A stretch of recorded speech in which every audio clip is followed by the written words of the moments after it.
bespoke radio for the masses. Headline edition, July 8, 1947. The Army Air Forces has announced that a flying disc has been found and is now in the possession of the Army. If the game is rigged, change the game. Game changer.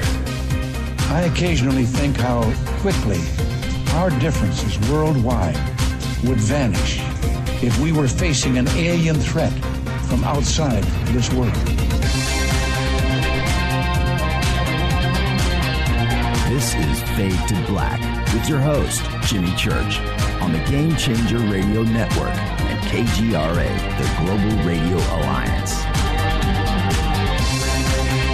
I need your help to get to the year 1985. You're listening to Fade to Black with Jimmy Church on the Game Changer Network. Yeah, all right. How you doing? Fade to Black. Bespoke radio for the masses. How you doing? Today is Wednesday, July 12th. 192 days into the new year, just 173 days left, and that's right, we are live from a bunker somewhere in downtown Burbank, California. And I would like to welcome everybody listening all around the world, all across the United States, hither and thither, to and fro, back and forth, up and down, east and west, north and south, far and near. This is Fade to Black. For KJCR, the Game Changer Network, and KGRA, The Planet, I'm your host, Jimmy Church. What is cracking, everybody? How you doing? All right.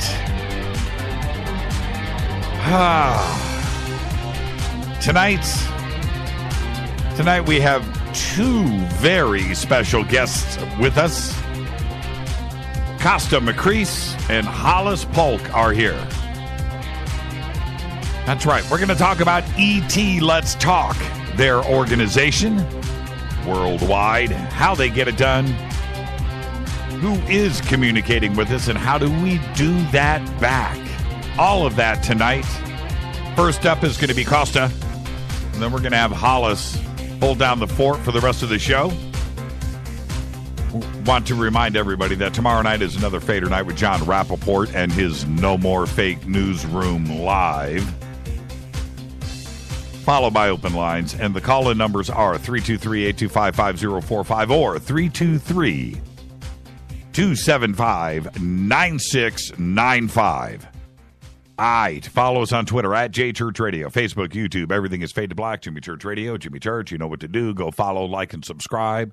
Head over to our website. Click on the little buttons right there. You know how to do it. Do I even need to point that out? Of course I do. Go and do a follow, like, and subscribe. And any questions or comments during the show tonight, hashtag F2BQ. If you want to join in on the conversation, come and hang out in the sandbox with the rest of the Fadernauts. Hashtag F2B will get it done. All right, you can email throughout the show, Jimmy@JimmyChurchRadio.com. Everything is right in front of me. By the way, I'm getting text right now from one of our friends, and I believe they're listening, and they just pulled in to ETLetsTalk Ranch. And, man, ETLetsTalk. More on ETLetsTalk here in just a bit. But yeah, they're just telling me about the views and you know, and that's a private individual, so I'm not going to blurt that out right now. But they are enjoying. Man, I'm just so jealous about that. Okay, Jimmy@JimmyChurchRadio.com is the email. And speaking of ETLetsTalk, all right, here's the breaking news for all of you. I've been talking about this for the last week or so, been throwing those hints out there, but today we made it official. We will be having our first Fade to Black conference at ETLetsTalk Ranch in the summer of 2018. All right, for the Fadernauts. There you go. All right? All right. More news on this will be forthcoming. We're going to get everything set up, and all of the official stuff got out of the way today. So can you imagine what it's going to be like to have all of you, well, not all of you, we can't fit all of you, but a lot of you up at ETLetsTalk Ranch. So we got plenty of time to plan this. We've got some really cool, we're going to approach this a little bit differently because, we are the Game Changer Network. So we will have game changers up there. And I need you to think about that for a second. Okay? It's going to be a very, very, very special conference. Now, as we button down everything over the next, couple of months, I'm sure that every show will be talking about it as things start to fall into place. But we have a grand vision, Rita and I, and we have a palette in front of us that we can paint from. So we are going to do this correctly. So think about that. Cortana just said, but you can't drink at ETLetsTalk. Yeah, well, you know what? You don't need it. You won't even think. See, that's the thing, man. You don't even think about that kind of stuff. There's way too much more to do and think about up there. And, okay, so anyway, there's that. And also, speaking of breaking news, Verizon confirmed today that the personal data of 6 million of its customers has just been linked online. The security issue was caused by a misconfigured security setting on a cloud server due to human error.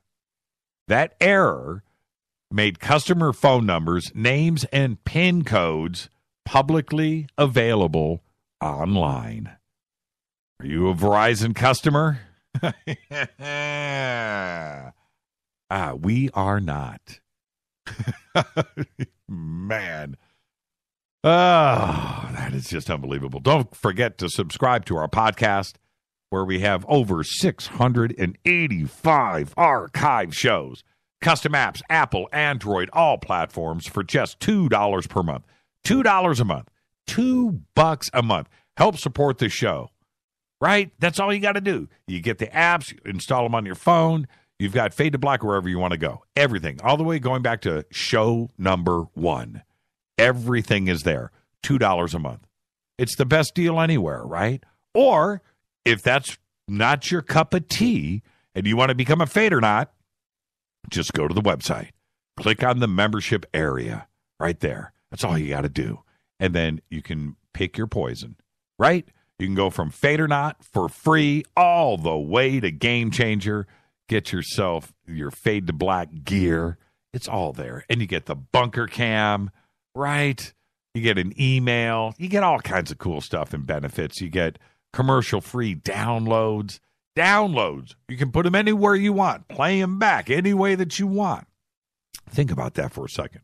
Become a member today. Help support the show. Okay, so we got the podcast. We got the membership area. Do both, right? Do both. There's reasons why to do both.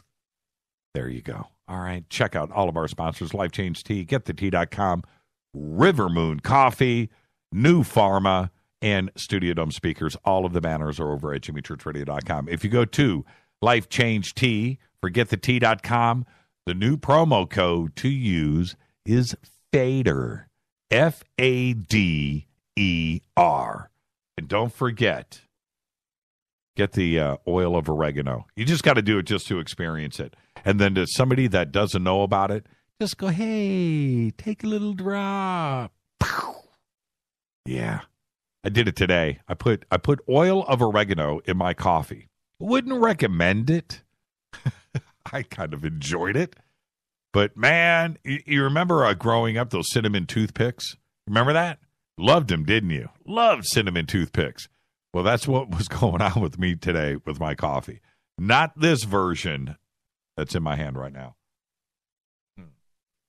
Oh, I love my Fade to Black blend. Okay, let's get this show cracking. Happy birthday to Topher Grace. Topher Grace today is 39 years old. Now, before you jump to conclusions here, Jimmy, Topher Grace, really, Topher Grace. Have you seen the movie American Ultra, about the MK Ultra program? Have you seen that movie? And have you seen Topher Grace's attitude in that movie? Topher Grace, total attitude check. Awesome performance. And he was also great in Interstellar, right?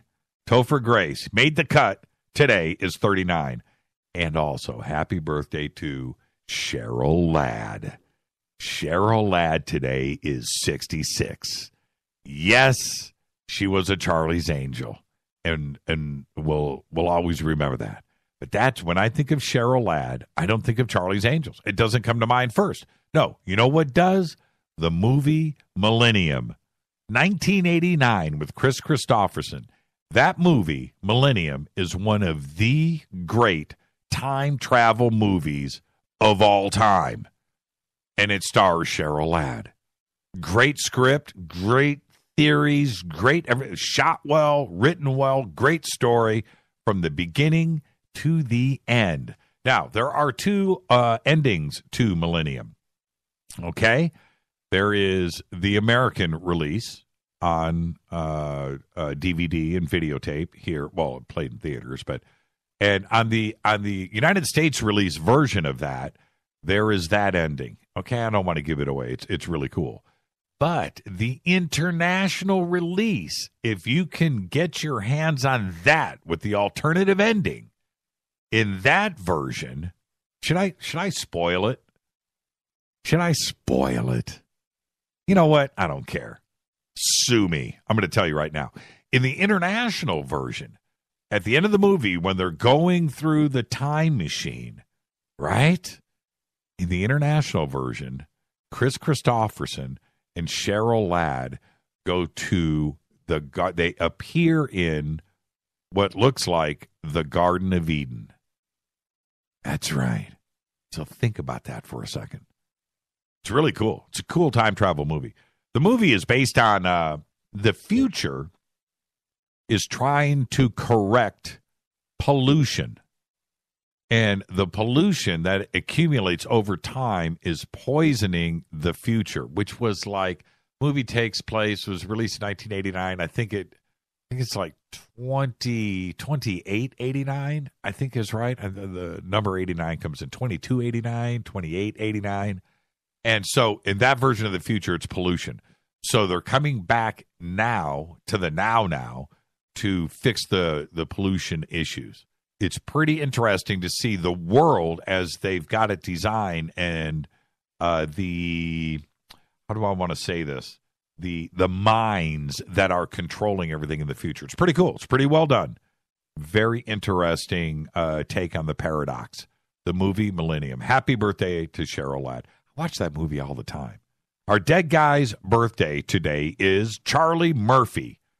1959 to 2017, died at the age of 57. Of course, brother of Eddie Murphy. And he's one of the funniest dudes to ever walk this earth of ours. But for me, he played Gusto in the 1993 comedy CB4 with Chris Rock. Now, that movie, Friday turned out to be, a really big thing. But when Friday came out, it was a cult thing. The movie Fear of a Black Hat. Have you ever seen that? Great movie. And CB4, they kind of came out about the same time. CB4 and Fear of a Black Hat. Both are documentaries about rap bands, right? Okay.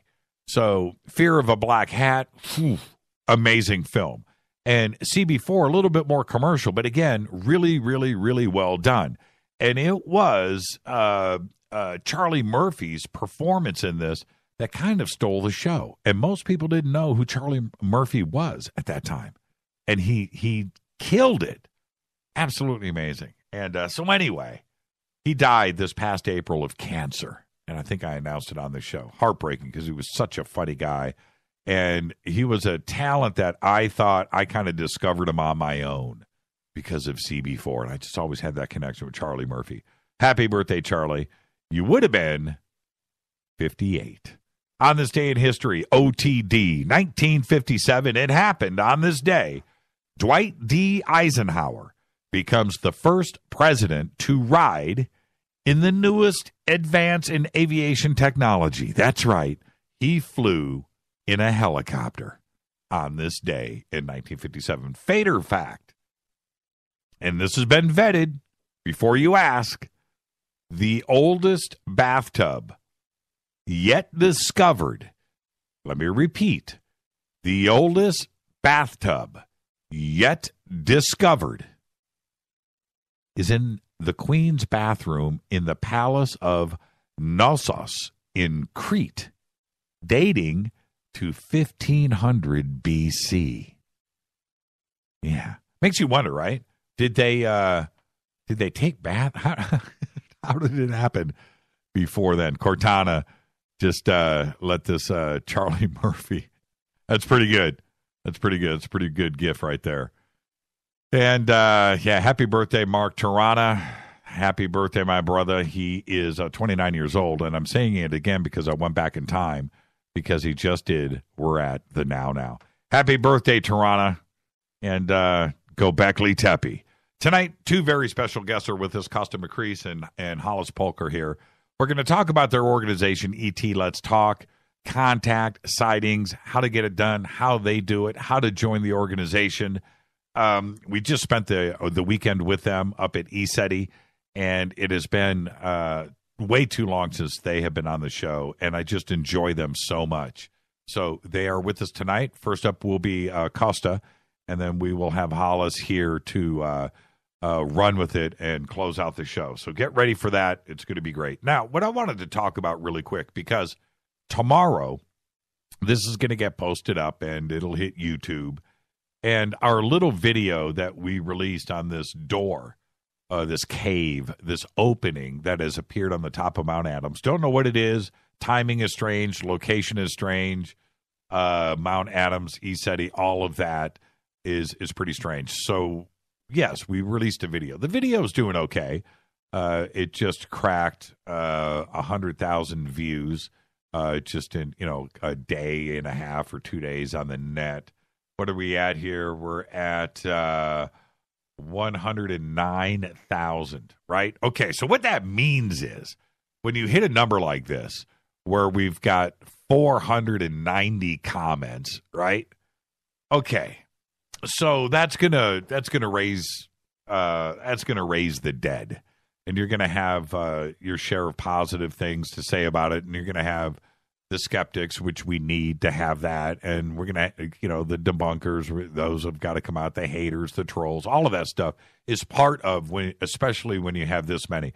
By tomorrow, the next day, probably next week, 250,000 views, 500,000 views, whatever this thing ends up doing.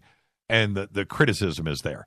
And when they go and watch this video, following this video will be the one that is going to be uploaded next, which is this one, right?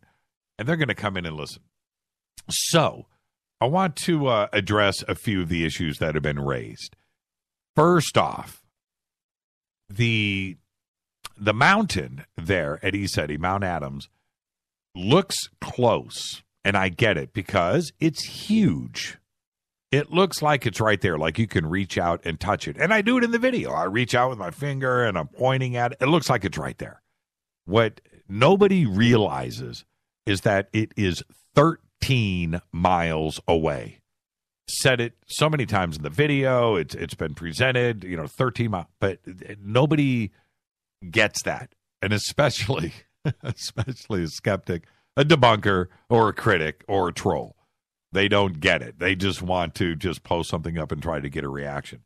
But anyway, so let me address this first. If you 13 miles away, the horizon is 12 miles away. The horizon.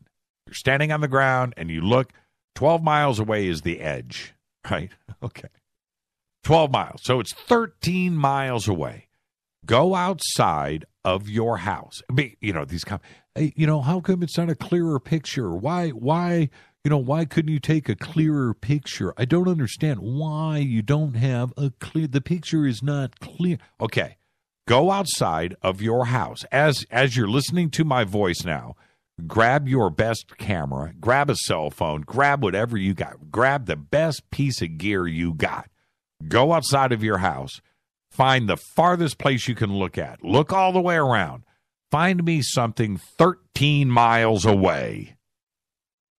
You can't, but go do it anyway. So 13 miles away. Zoom in on it. and focus. You can't. You won't be able to focus, but focus in on it. Try to, and take a picture first, and then send the picture to me. I want to see what you got. Because you can't take a picture of something 13 miles away from your house. Can't do it. Climb on your roof. Can't do it. The only reason why we were able to take pictures of this is because it is a mountain that is almost 13,000 feet tall. That's why we were able to take these pictures. It's 13.5 miles away.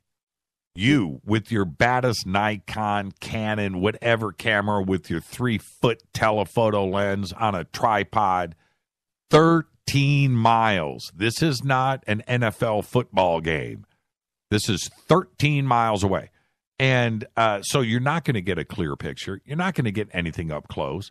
I don't care what you are trying to do, but go ahead and do it. Send me the picture. And then after you send me the picture, I'm going to address the next issue that everybody has been talking about. Dude, fly a drone up there. Why didn't you fly a drone? I would have flown a drone. If I was there, if I would have saw that, I would have flown. Look, you can't. It's 13 miles away. It's 13 miles. We're not the military, right? We don't have a Predator drone. There isn't a drone that is going to fly 13 miles away and then go 2 miles up in the air. It ain't going to happen. And if you think it can, bring me the drone. You pay for it. I'll fly it out there because you'll never see the drone again. And I would rather have it be your money than mine because it ain't going to happen. So there is no drone application here. If you got to the base of the mountain somehow, 13 miles away, and you did that, and you somehow did a day hike, and you got up through the woods and the forest and all of that, and you beat out the rangers and the forest rangers and the local Indians, and you get yourself up there, the Yakima, and you get yourself up there with your big expensive drone, and you do fly it up 2 miles, and you do that, some big, massive, 8-rotor, crazy $10,000 drone, and you fly it up into that wind, you'll never see it again.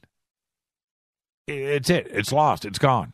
It's not going to be It's not. You have no idea how windy it is. So that's it. The issue is not even open for discussion. Give me a Predator drone with the Air Force flying up there. That's another thing, but it's not that kind of party. Third issue that I want to address, and I've got to do this directly. There are literally hundreds of comments and another 100 emails that have come in. Dude, why didn't you hike up there? Why didn't you just hike? Why didn't you get, a couple of Capri Suns and throw it in a backpack with an apple and an orange and hike the mountain? No. First off, I can barely climb up a set of stairs. That's the first thing. The second thing, and I don't care who you are, that would be a professional mountain climb, not an amateur, a professional mountain climb. That is a volcano. That thing is steep and straight, especially on the west side where this is located.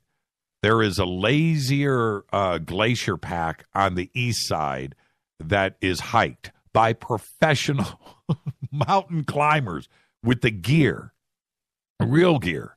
Nobody, I have not, out of all of the videos and everything that I've seen online, and there's a ton of it, nobody has climbed up that side. I'm not saying you can't do it. I'm saying you just wouldn't do it.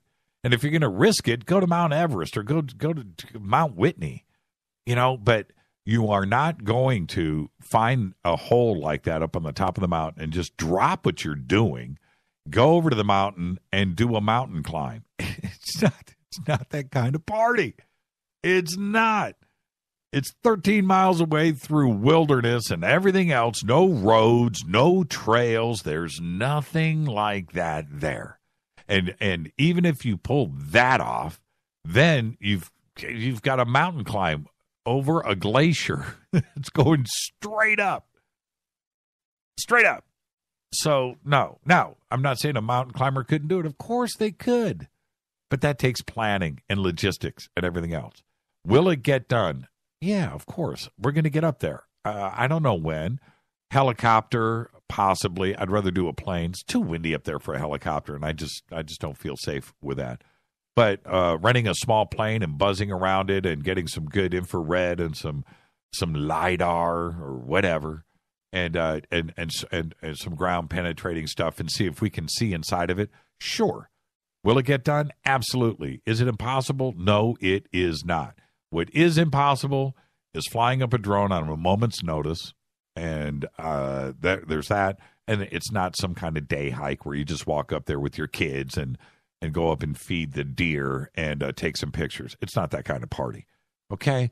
So now that I've got all of that out of the way, I feel better.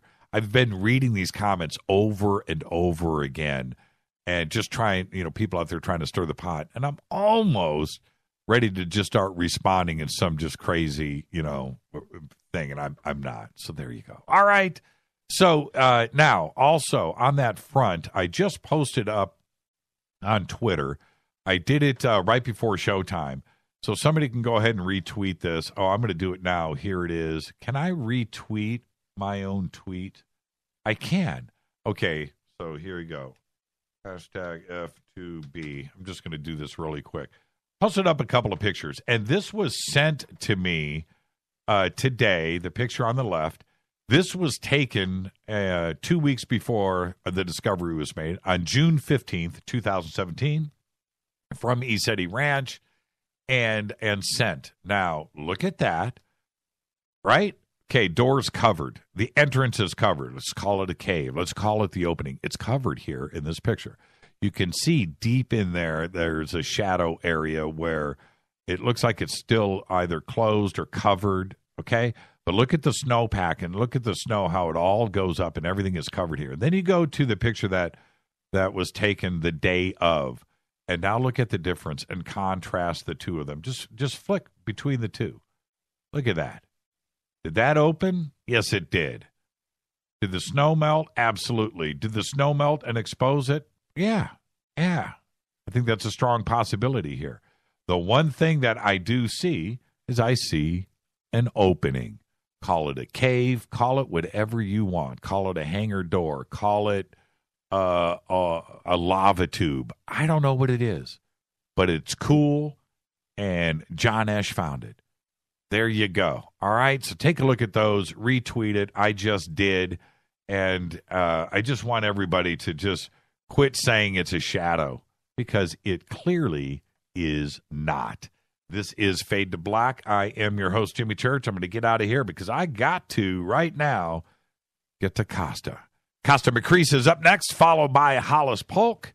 This is Fade to Black. I'm your host, Jimmy Church. Follow me on Twitter at JChurchRadio. Simple enough, at JChurchRadio. I'll be right back with Kosta Makris. Stay right there.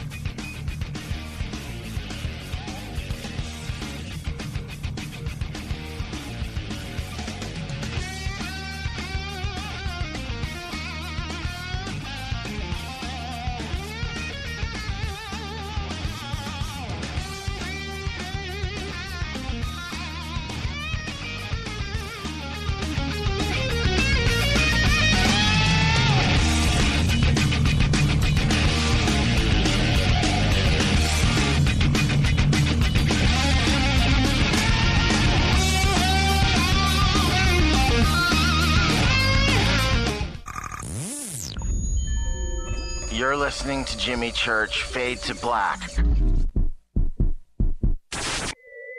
Fade to Black will now pause for alien identification. The station that talks the net. KGRA Radio. When you take the beans from Central America with dashes of Indonesian and African mixed in and then roast it to the dark side of Fade to Black, you create the ultimate brew of fringe. Introducing the Fade to Black blend from Rivermoon Coffee. Yes, Rivermoon's darkest customized roast was created for the love of Fade to Black.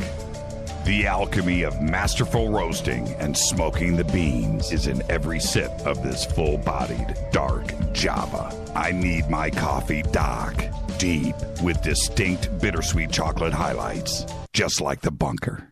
Leaning further into the darkness of the roast is Fade to Black Blend from River Moon Coffee. Just click on the banner at jimmychurchradio.com and use the promo code F2BBLEND for 15% off of your order today. Go Beckley Teppy. Hi, folks. Let's wind the clocks back 60 years. Food was different. Food provided health and nutrition, and using supplements was minimal. Unfortunately, now we have chemicals, GMOs, herbicides, and pesticides that can be quite lethal in the name of our food supply and, of course, the ever-loving dollar. Supplementing our diets can be very important to stay healthy. Cleansing from daily intruders to the body might be critical. Live strong and take charge. Log on to GetTheTea.com. Our herbal tea is a great way to cleanse from intruders. Our supplements is a great way to maintain and improve your health. When your health is not up to par, go to GetTheTea.com. No GMOs, no fillers, and organic, and very helpful in keeping you at the top of your game. Life is too short to feel, you know what I mean. Stay in the game, at the top of your game with GetTheTea.com. That's GetTheTea.com. Again, GetTheTea.com. 9 out of 10 geneticists agree.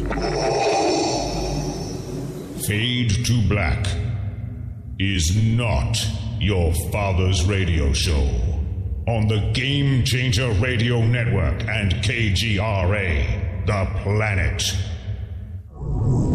Win big with KGRA this summer. Tickets and hotel accommodations to the biggest conferences, autographed books and DVDs, chances to win all-inclusive conference cruises, and private dinners with your favorite KGRA hosts. Click the contest tab at KGRAradio.com for your chance to win big this summer. Your contact for the best alternative talk radio on the planet. KGRAradio.com.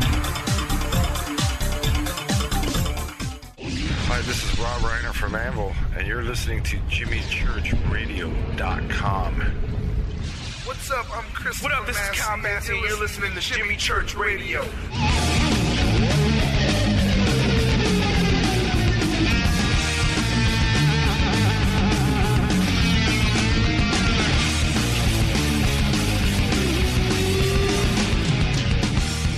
Welcome back.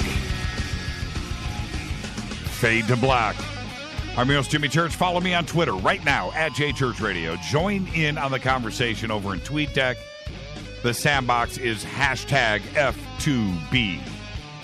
Very simple. We don't bite. Come over and hang out with us. Our guests tonight, plural, Kosta Makris and Hollis Polk are here. Kosta's up first. He's the founder of ETLetsTalk.com, the global CE5ET contact initiative, and the People's Disclosure Movement. He's an author, he's an activist, international networker, and online community leader promoting peaceful contact between humans and extraterrestrial intelligence.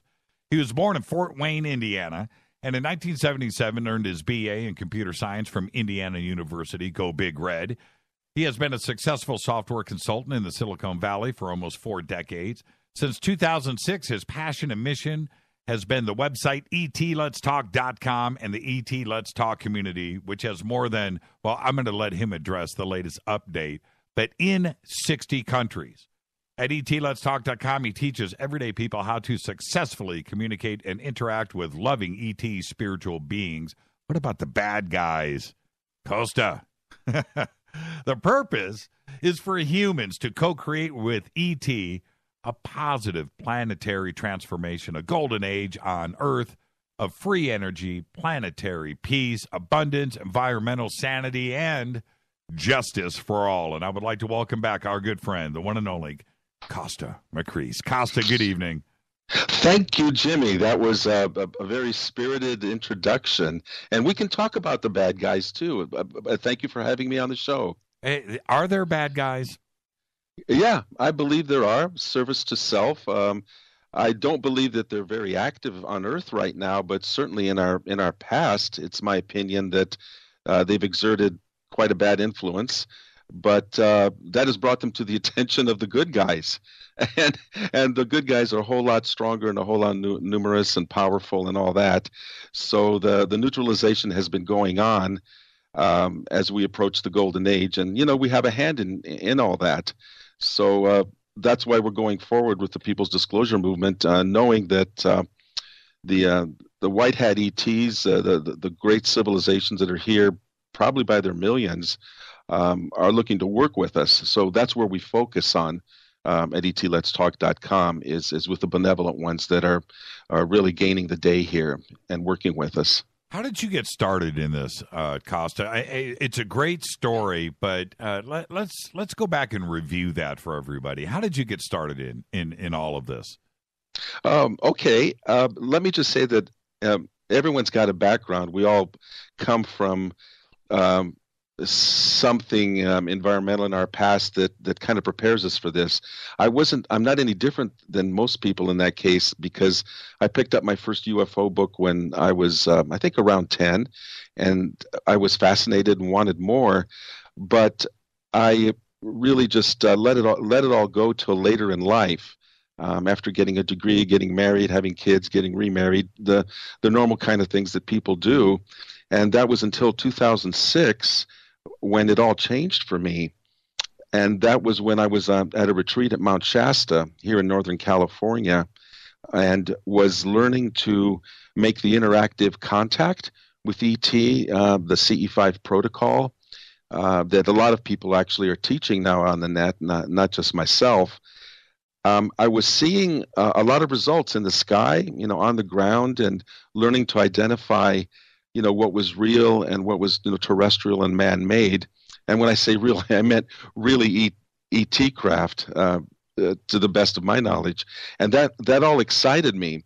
But really what turned the corner for me was that one night at the base of Mount Shasta, in a clearing after our group had finished its closing circle and people were going back to their cars to go back to their lodging, a group of about 9 or 10 of us were still standing around talking after having had a really active evening. We'd seen a lot of lights in the sky and identified some of them as really being anomalous. We'd also had some contact through different people on the ground with what we believed was ET intelligence. So that's what the evening was like. Like I say, we were standing around talking, and then someone tugged at my sleeve and pointed about 10 feet away from me to an area that, now you have to understand, we're in a clearing and we're surrounded by forests. So the first thing I thought of when they tugged on my sleeve and said, "Look at that," was I kind of rubbed my eyes and made sure that I wasn't seeing things, like shadows or the play of the little moonlight there was. But actually what I saw was a materializing sphere. I would say it was about 6 feet in diameter, and it was floating above the ground a few inches, maybe half a foot. I didn't get close enough to measure it, but maybe I should have. But it was there, and it was materializing right in front of all of us. We were very quiet, and I could not see inside of it, but it was opaque and a gray color. But there it was. I mean, this was something I could not deny. Like I said, I'm rubbing my eyes and going, holy cow, this is the kind of experience that people I know have been telling me about all their lives that they've had. But I think I'm in the middle of having my own right now. And here I am with all these other very sober, sane, and grounded people who are seeing the same thing. So it wasn't lost on me right then and there that something profound was happening. And I guess by the laws of physics, it shouldn't have been happening, because it was like I said, like watching a movie where the special effect just has this thing just phase in slowly, and then there it is, and it's floating. There's no sound, no smell, no wind, no other kind of effects that I noticed. But what it did was it floated there for about half an hour. And during that time, we whispered to each other, wondering what it was. Until someone in the dark there just a half an hour? A half an hour? A half an hour, yeah. Wow. And someone in the dark said, "Hey, I just got a telepathic message from one of the beings inside of this thing." And what they said was that they are all scientists they're visiting the Earth and they're doing research on the human energy field. And so I thought to myself, okay, that sounds like a great explanation. That's kind of cool. We're somebody's PhD thesis, right? Right. Right.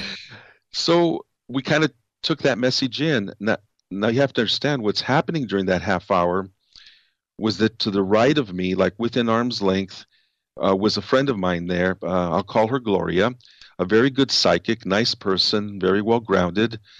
But she was standing like stiff as a board next to me, not moving, and had her arms stretched out bent at the elbow, like at right angles, with her palms facing each other in parallel for the whole half hour.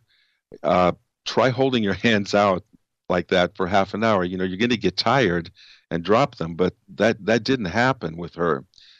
So I knew something was going on with her. I didn't know what it was, but I didn't want to interrupt it. So I just stayed close to her in case she showed any signs of distress, so I could try to steady her. But she didn't until about that half hour was up, when she shuddered a little bit and started mumbling, and I held onto her shoulders and asked her name and if she knew where she was, and she kind of slowly got more coherent and said, "Yeah, I'm okay. I'm okay." So at that point, the sphere started dematerializing, just fading out, kind of doing a fade to black there, Jimmy. Right. And then it was gone, just as silently and slowly as it had come, just phased out. I asked her, "Well, what happened to you?" And this is the story she told me, which changed things for me. She said she was approached telepathically by one of the scientists inside what it certainly was, this small ET craft.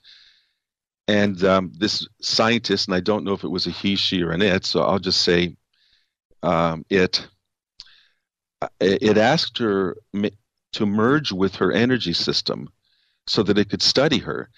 So I guess true to what the telepathic message we'd been given about these beings inside purportedly being scientists to study our energy systems, the follow-through was that this woman next to me was actually being asked to kind of be a subject.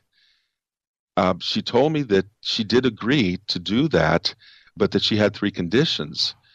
The first condition was that she remain aware of her surroundings. She didn't want to just go unconscious. The second condition was that this being, the scientist, should leave when she asked it to leave and end the experiment.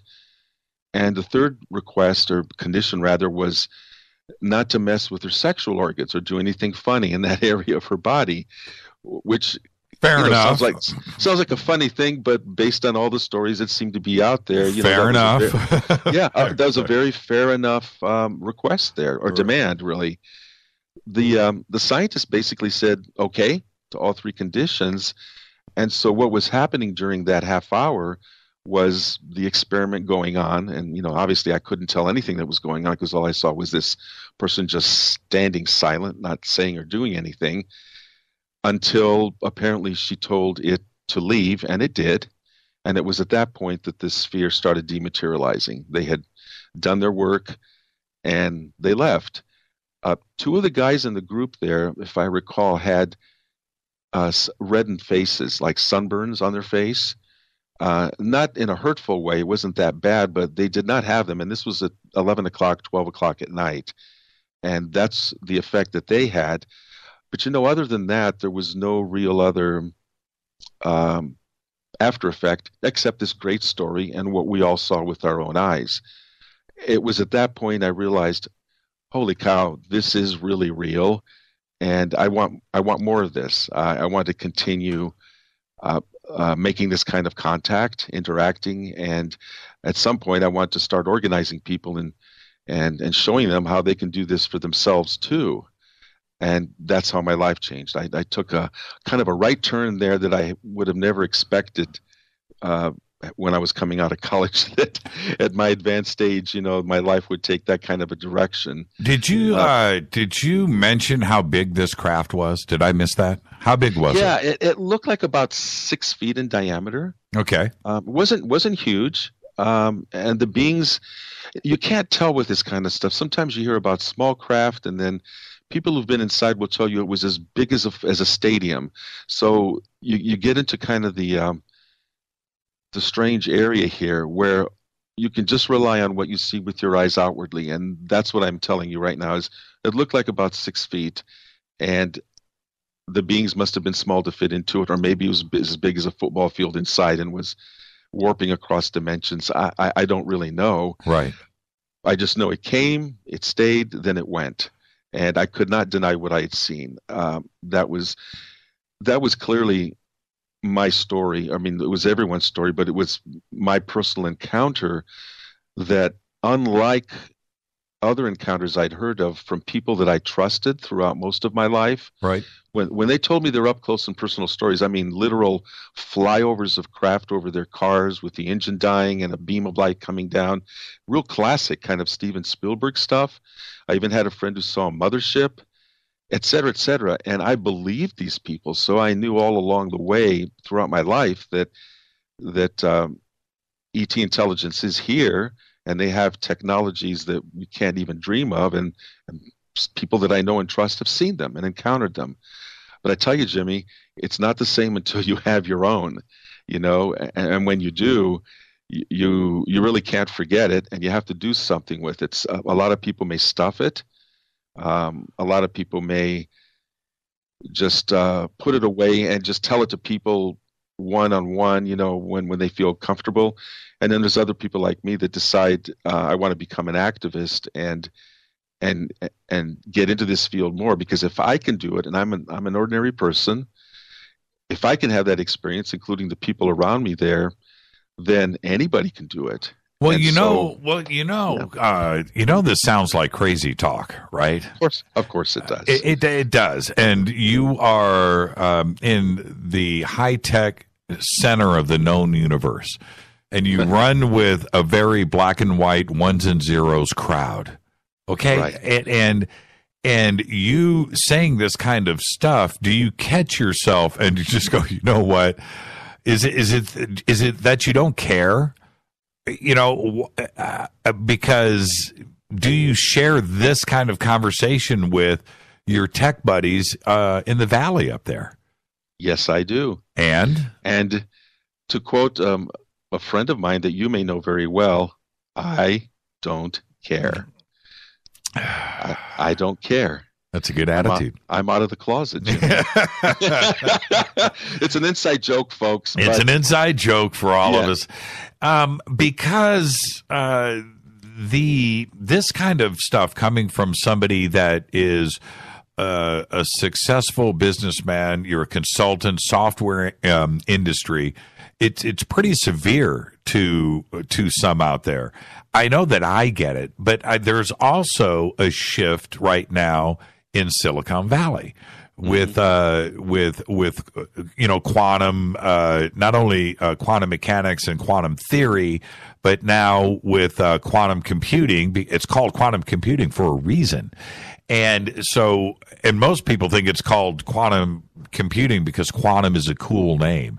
It's not called quantum because it's cool. It's called quantum because of quantum theory and quantum mechanics and the multi-worlds theory and the activation of qubits going into parallel worlds and parallel situations to the left and to the right of us.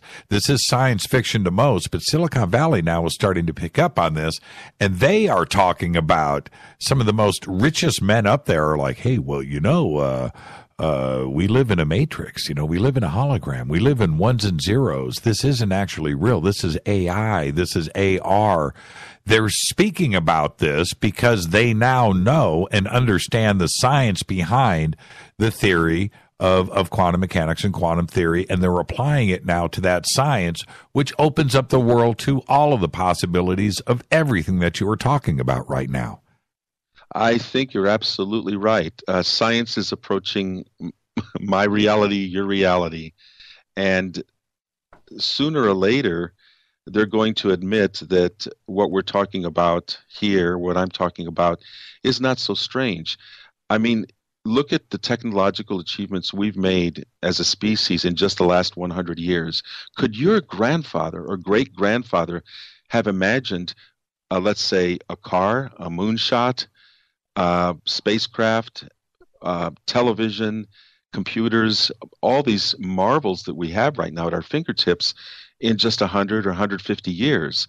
Well, imagine any civilizations out there that might be thousands, maybe hundreds of thousands of years ahead of us in technology. And is it so far-fetched to think that they may know something about the construction of the universe and how to manipulate it that we don't know, and therefore are able to visit here, maybe to do time travel, maybe to teleport objects? That's right. All of that, because they're more advanced. We're discovering exoplanets all the time, every day. I don't mean you and me, but, astronomers, it seems like, and this is just the Goldilocks zone. It doesn't mean that it has to be a planet that necessarily has to be there, but they like to work with that constraint. And they're saying there's probably millions of them out there in our galaxy alone. So my point is, life is everywhere. I think life is the rule rather than the exception. And that is a 180-degree shift, I think, from where we used to be just a few decades ago. So given that, our own scientists are now talking about stuff that was crazy 100 years ago, how far-fetched is it for me to say that I sat there and watched something materialize using a science that we don't yet know how to understand? Unless you talk about the black projects, and there are people who will talk about, we're already doing that, and that's not my area of expertise, but I hear those people, and I hear those kinds of things that we're also doing. So I'm not really that far out there, I think. No, you're not. And it is very easy to grasp, but it's this statement, which you just made, but let's clarify it just a little bit. Somebody that was born in 1900 and lived to the age of 70, not 100, born in 1900, died in 1970, would have went through, are you ready? Yes. Horses, yeah, horses, gas lamps, to all the way to, and this is the trippy thing, gas lamps and horses to Led Zeppelin. Oh my! Right, and live to tell about it. And live to tell about it, and everything that went in between. But to go through, think about this: no electricity, acoustic instruments, harmonicas, that type of music style. Leading up to gas lamps on stages in the theater, right? Things like that. That type of music and all the way through the wah-wah pedal and Jimi Bleepin' Hendrix in one lifetime. They would have seen the Wright brothers and jet engines in a matter of 30 years, right? I mean, how crazy is that? Yeah. But this is the reality. It happened. So if we apply that same technical leap that we have managed to do, yesterday the Chinese teleported a particle from Earth to a satellite, right? That happened yesterday. So if we are able to do that, go from gas lamps to teleporting particles, right, in 117 years, and we are dealing with something that could be, and this is what is crippling to the mind when you try to absorb this. What about something 1,000,000 years more advanced than us? Absolutely. 1,000,000. Now, in the scope of the universe being 14 billion years old, what is 1,000,000 years in the universe? It's absolutely nothing. It's like a day. It's an afternoon drive. So if that is the case, the thought of tens of millions of civilizations out there that are 1,000,000 years more advanced than us, do you think that they know how to traverse galaxies? Of course, not stars, galaxies. And do they know that we're here? Of course they do. Why? Because we're doing the same thing. We're trying to terraform Mars right now. right? I mean, that's our goal. We want to grow weed on Mars. That's our goal right now. We're trying to figure out how to get the mind boggles. Yeah, but, well, that's another train of thought there. Yes, wow. yeah. So if that's what we are doing, somebody a million years more advanced has already done this a gazillion times. And has found other planets too, and so we could put that issue to the side. But you're absolutely right, and I do think the free thinkers out there, the ones that are the creative ones, that you are part of your community, they firmly grasp that. Have you sat down with one of those venture capital dudes, or a Bill Gates type, or a CEO, type of figurehead in Silicon Valley, and actually talked about these subjects?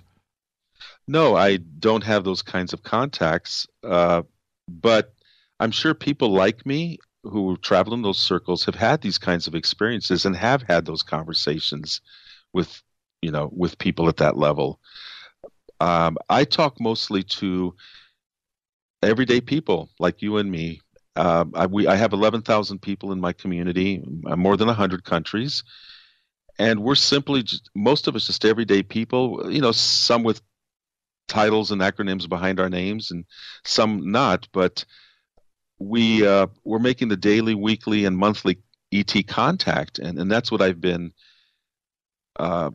spurring on for, let's see, at least 7 years now, but really more for like 11 years, is just teaching people how to do that, because this is what the People's Disclosure Movement is really about, which I founded in 2010.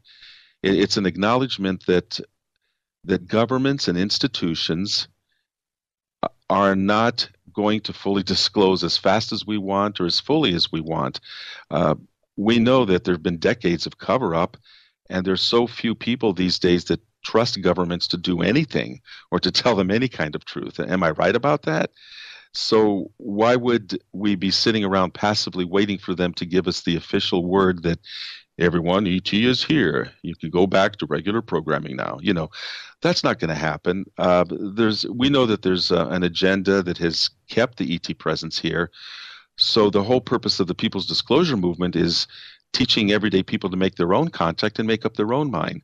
You bypass the power structures that way, and you have a people's movement, a grassroots movement, whose power is in the millions eventually, and which doesn't need the official pronouncement.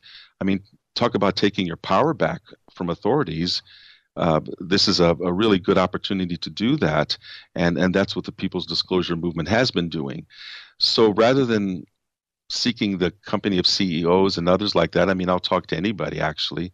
I'm not being an elitist about it, but what I'm saying is, ask me about the ordinary people in villages in Croatia who've seen a disc-shaped object float above a church steeple for an hour, for example. There's just tons of stories like that have come out of the People's Disclosure Movement that I hear about month after month. And that's where the power is. That literally is power to the people who are doing this work. And eventually, enough people will have seen and believe in the ET presence here that it really will be irrelevant what governments or institutions tell us to believe or not to believe. You know what I mean? I do. Let me jump in. That's the power of a people's movement. That's right. Let's take a break right here, Kosta. And my trip with all of that is, we're all warriors, right? We're all in control. And if we take control of it individually, then that speaks for everybody else, and we will take the control back. Our guest tonight, Kosta Makris. Coming up next, Hollis Polk. More with Kosta right after this short break. I'm your host, Jimmy Church. Stay with us.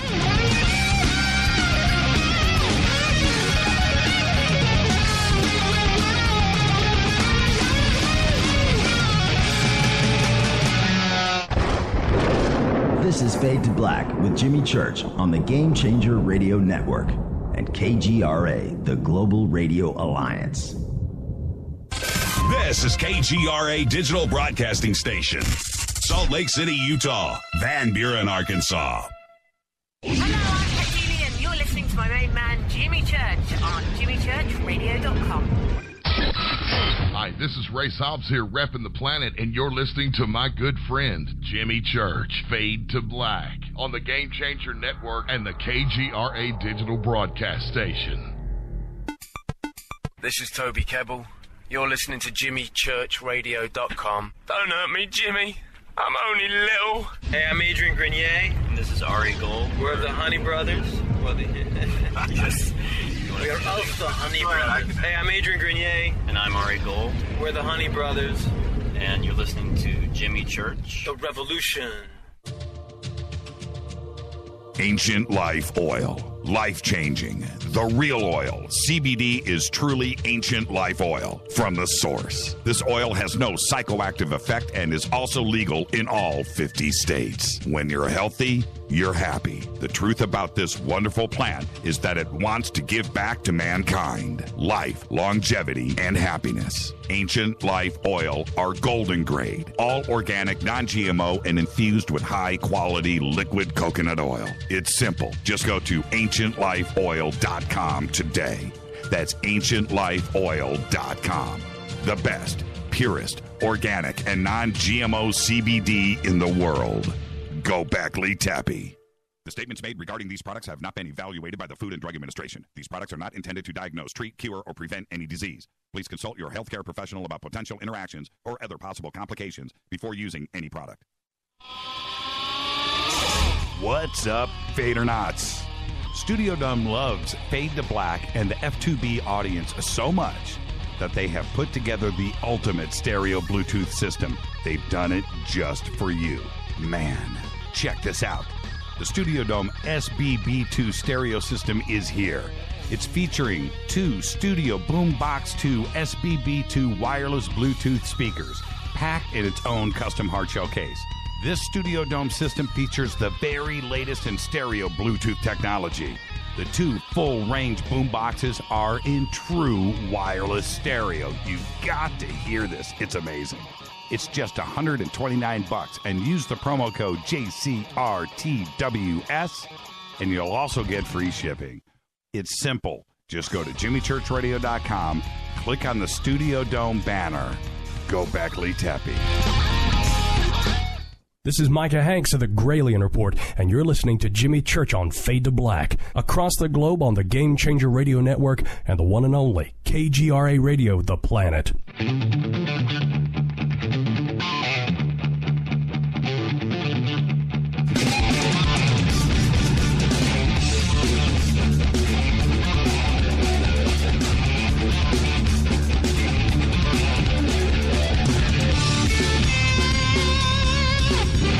All right, welcome back, Fade to Black. I'm your host, Jimmy Church. Our guest tonight, guest, Kosta Makreas and Hollis Polk. I'm your host, Jimmy Church. Follow me on Twitter at JChurchRadio. Come over and hang out and join the conversation in Twitter on TweetDeck. We're going to bust through 2, 3, 4, 5,000 tweets tonight and enjoy the conversation. Also, we have chat rooms over at KGRA and Spreaker. All right, so come and hang out. Everything is in real time right in front of me. Now, Kosta, I do want to talk about how everybody can join ET Let's Talk. That is important, and I want to know about your method of, right? So let's get to that. Sure. But that's not what. No. We're not going to do that right now.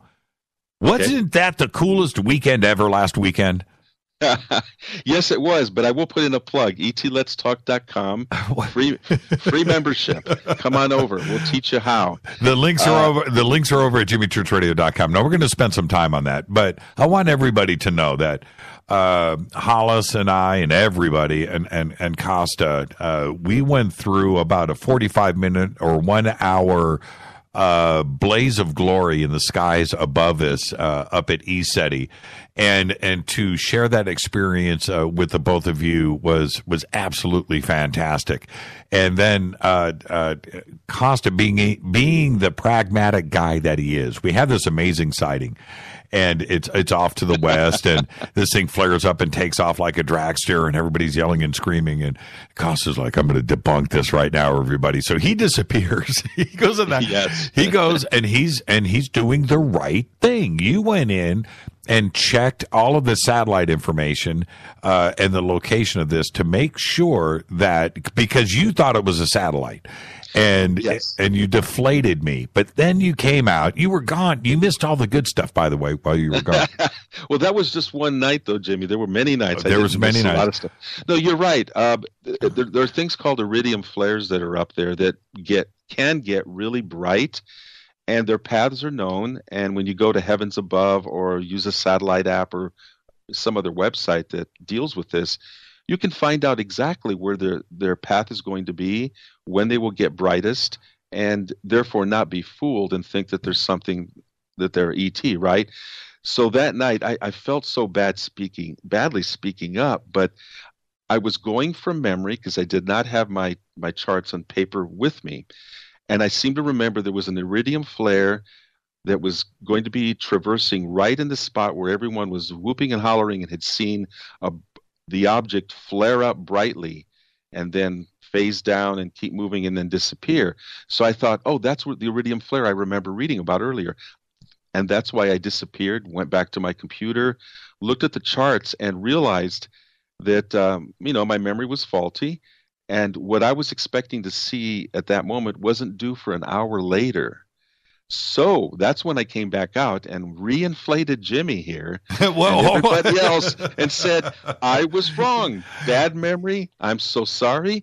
What you guys just saw going through the Big Dipper there, and especially the bowl of the Big Dipper and flaring up like crazy, is not on the charts, and looks like it's one of our friends up there just saying hello. And you came out. He did eat crow, everybody. I'm going to give Kosta credit. But the thing was, it was the look on your face, right? You were a little bit flush when you came out, and you looked at me and you go, Jimmy, that was a craft. Yes. So let's make it clear. Now, you were lead chair that night when everything was going crazy in the sky. And it was for a moment there, my adrenaline was really pumping. Everybody was screaming, but it was really active. And then we had the 30 flash flyby. Yes. And did the count. Now, your recollection, I think Hollis brought this up to everybody, that the previous record for you guys was like 27. Am I right? Was that the number? Yes, you're right. And just to let your audience know what the heck we're talking about here, there are times when there are what we call flash bulbs in the sky, and those we believe are craft that will flare up out of nowhere, get really bright, and then go out, kind of like a flash bulb in a camera. Pop, there it is, and it's not supposed to be there, and it's not a plane, it's not anything else, but something really anomalous. There are others, though, that will do a flashbulb thing, and then they will trace a zigzag path through the sky. They'll flash, they'll disappear, then you'll see them in another nonlinear position flash again, maybe not as bright, and then a few seconds later you'll see them in another position. There have been ones that we have watched take a path like in a zigzag pattern like that, nearly in a full 360-degree circle, maybe let's say 270 degrees around the sky, flashing on and off as they do this. No plane, no helicopter, no satellite behaves that way. So what you're referring to is that we had seen in Mount Shasta the week before at one of our retreats, we had seen one that was just like that, a flashbulb traveler. And we counted it. It becomes fun after a while because they last so long doing this flashing that eventually everybody gets up out of their chairs and they're able to spot it. So you've got the energy of the whole group focused on the sky as this thing is flashing along. And at Mount Shasta, we counted 27 of those flashes, and we're obviously all excited. So that set the stage. What you're referring to, the night we were all there when we saw 30, as you know, everybody was up and we're just yelling out the numbers. 25. Oh, there goes 26. There's 27. And it's really a wonderful thing because when you stand back after something like that and you go, oh my God, there was an active intelligence out there doing this, knowing that this group is watching and interacting with us. And that is something special. You have to take away something special from that. because, like I say, you weren't waving at a plane or a satellite. They just don't do that. And that was the count of the 30. I hope someday we'll get 31, 35, whatever. But I'm just happy we got 30. We had 27. And actually at Mount Shasta, 2 nights before the 27, we had one that did 24 of those. So these are repeatable. And I encourage, and I know other people that have, from around the world, that send me reports from the community who have had encounters like this too, that are prolonged. Yeah, that's the story. Yeah, the flashing thing. We had the one that was flashing across the sky, which was amazing. But also, we had this flasher thing that was above us, behind us at 11 o'clock. It's stationary in the sky. It was moving a little bit back and forth, but this dude is just boop, boop, doing that. And what does that, right? I can't. You're right. You walk out in your backyard and look up at the sky and just imagine you picking out something in the sky. It looks pretty cool, and it just goes blue and flashes. Right? Why? It's crazy to have these things happen. Yeah. Now let's talk about ET Let's Talk. First off, it's ETLetsTalk.com, and you just indicated that it's free to join, right? That's right, free to join, and that puts you on the mailing list, and so you get my announcements about our monthly ET Contact events. We hold them virtually all around the world. We've been doing that for 7 years, and we spend a 24-hour period that's nearest the new moon, so that people can have a relatively dark sky, as opposed to a full moon. And during that 24-hour period, our teams coordinate, and they visualize each other as a network, and we make a united kind of approach to ET there as kind of forerunners of humanity. We're basically saying, when we do these monthly events, hey, there's a bunch of us united here. We welcome you. We're not all trying to shoot at you or dumb you down or think or are skeptical. We're actually very welcoming. And so my teams every month, when they do that, will send reports back of all the sightings they have had and all the other related phenomenon, because it's not always about the lights in the sky. They get other kinds of communication. So we've been doing that month after month, like I said, for almost 7 years. And someone who signs up on the website will get those announcements, and we'll get lists of the teams participating. I really act as a cheerleader on social media to keep promoting these events, because there's power in group thought there, and kind of building a group field of welcome rather than just isolated individuals. So joining the website gets you those announcements. We also have free webinars with our esteemed colleague Danny Sheehan, right?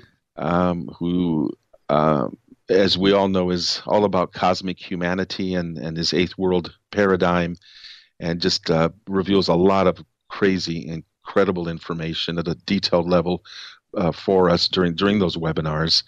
I also allow people to place themselves on our global map there, so that they can announce to the world how they can be contacted. And that way they can find friends and neighbors that might want to join them in a group. So we make it a community. I'm trying to provide tools and processes so that when people join, they feel that they're not alone. You and I know, and we've had this experience ourselves, where somewhere along the way, this ET thing was the interest that dare not speak its name, because you would lose a job, or you'd be thought crazy, or you have a spouse that doesn't understand, or a family member. So when I created the community, it was a thought in mind of letting people share their stories in a safe place with each other, and also to do these group activities every month or however often they want to, and feel like they're part of that community, and that it's very supportive. And that's basically the whole idea.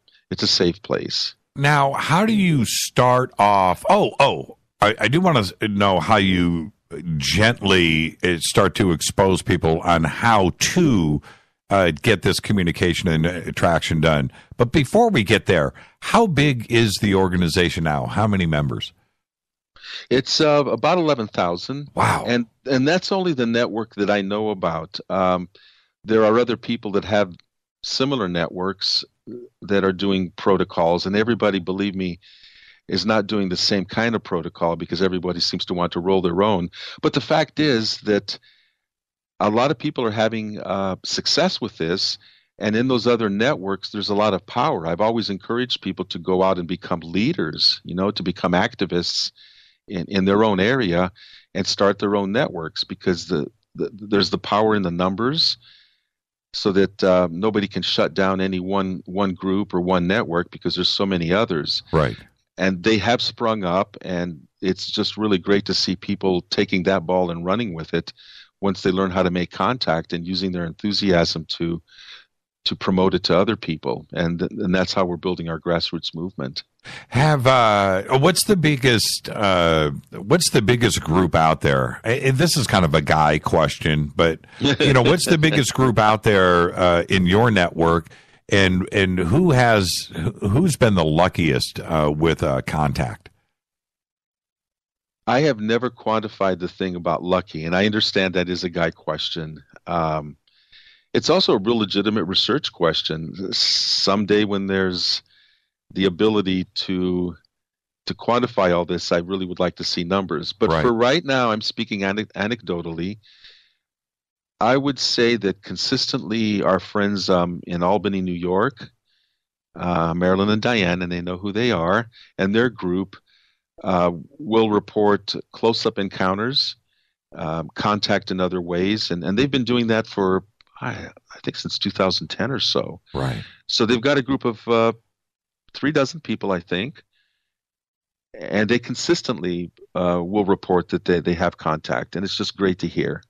What about areas like Sedona? You have a group there, I'm sure. I have an individual every now and then, but I don't, the thing is, I don't have control over the groups. If people decide to be active and they announce it to me and they say, hey, I'd like to join the network, and then I put them down. I don't put them down. I place them on the map, and then I become aware of them. So when you say, I would love to have a team in Sedona, there's not much I can do about it except put it out there and just tell people, hey, if you're there and want to join, raise your hand, sign up, and you're the team. That's a powerful spot there. Yeah, well, that's what I'm all the time. Exactly, because we have New Mexico, Sedona, Joshua Tree, Shasta, of course, ECETI, and then we have other locations around the world, and some of these hotspots in the UK, of course, and Ireland and Greece. What about Egypt? What's going on? You know what I mean? So, on a global sense, where is most of the action? Because I hear mostly from the Western world, it seems to be in the U.S. Right. Now, understand, I'm not saying that we have all the majority of the action. I think there's a lot going on in other parts of the world, but because at least half the membership of ETLetsTalk is based in pretty much North America, then most of the reports are going to come from there. I certainly welcome people from all over the world to join, because I would love to have the same concentration of people, the same density, of teams all over the world in every country as we do in the U.S. Yeah, I would think, Australia, Canada, Mexico, Brazil, right? Peru. Australia is a hot spot too. Certainly. Yeah, there are major groups there that started years ago, and I should give a shout out to them, because they're I think probably the most active non-United States center. I know of several groups there that consistently have sightings. I don't know how big they are, but I seem to see them appear a lot, during when I'm constructing my team list. So, shout out to the Oz group there. They're doing a fantastic job. Eventually, I would love to have teams in every city, every country of the world. Right. Wouldn't that be awesome? That way, whoever signs up would just go to the map and immediately find someone down the road or next door who wants to do this with them, because people really want company. And that's the one thing over and over that I see, is that someone will write to me and say, I feel isolated here. As I mentioned before, my spouse doesn't understand me, or my family thinks I'm crazy. They want to commit me. I never felt like I belonged here on earth, blah, blah, blah, blah. Right. Do you know anybody near me? And sometimes I can connect them to somebody nearby, but much of the time, I don't have the density of groups yet, which will allow me to say to them, you bet I do. Just look out your window. There's someone down the street there that does this. That would be so awesome. And, we're trying to get to that someday. Have you had, it's one thing to have the lights in the sky stuff, which we all enjoy, but what about like a craft? Have you had like the nuts and bolts sighting, either personally or reported to you? Oh, absolutely reported to me. People who have seen the nuts and bolts. I don't think they went and knocked on the door, but they actually saw a disc shape descend, with lights on it, with a discernible shape. Right. Not just that light in the sky. Yeah, people do report that. They'll hover over their home, or they'll do a slow flyover, and it's clear that they're not just a light. They're in the sky, but they're round, they're red, they're green, they're pulsing yellow, and then they zip away at an instant's, speed. So that stuff does get reported. There is such a range, such a continuum of sightings like that, and that's really what's exciting. Because, look, I've been doing this for years and years and years, and either all these people that I don't know in all these other countries are having mass hallucinations or making all this up, right? Or there's really something going on, and we're just seeing like pieces of the jigsaw puzzle and reporting it to each other. So that's what we're trying to do. I really look at this as crowdsourcing disclosure. Again, the People's Disclosure Movement, it's one person at a time teaching another person who teaches the next one. Next thing you know is you've got hopefully 1 million people doing this around the world, and in such numbers that it's crazier to say that 1 million people are hallucinating rather than to say 1 million people are seeing different aspects of something really real, craft from another planet, from many other planets, for example.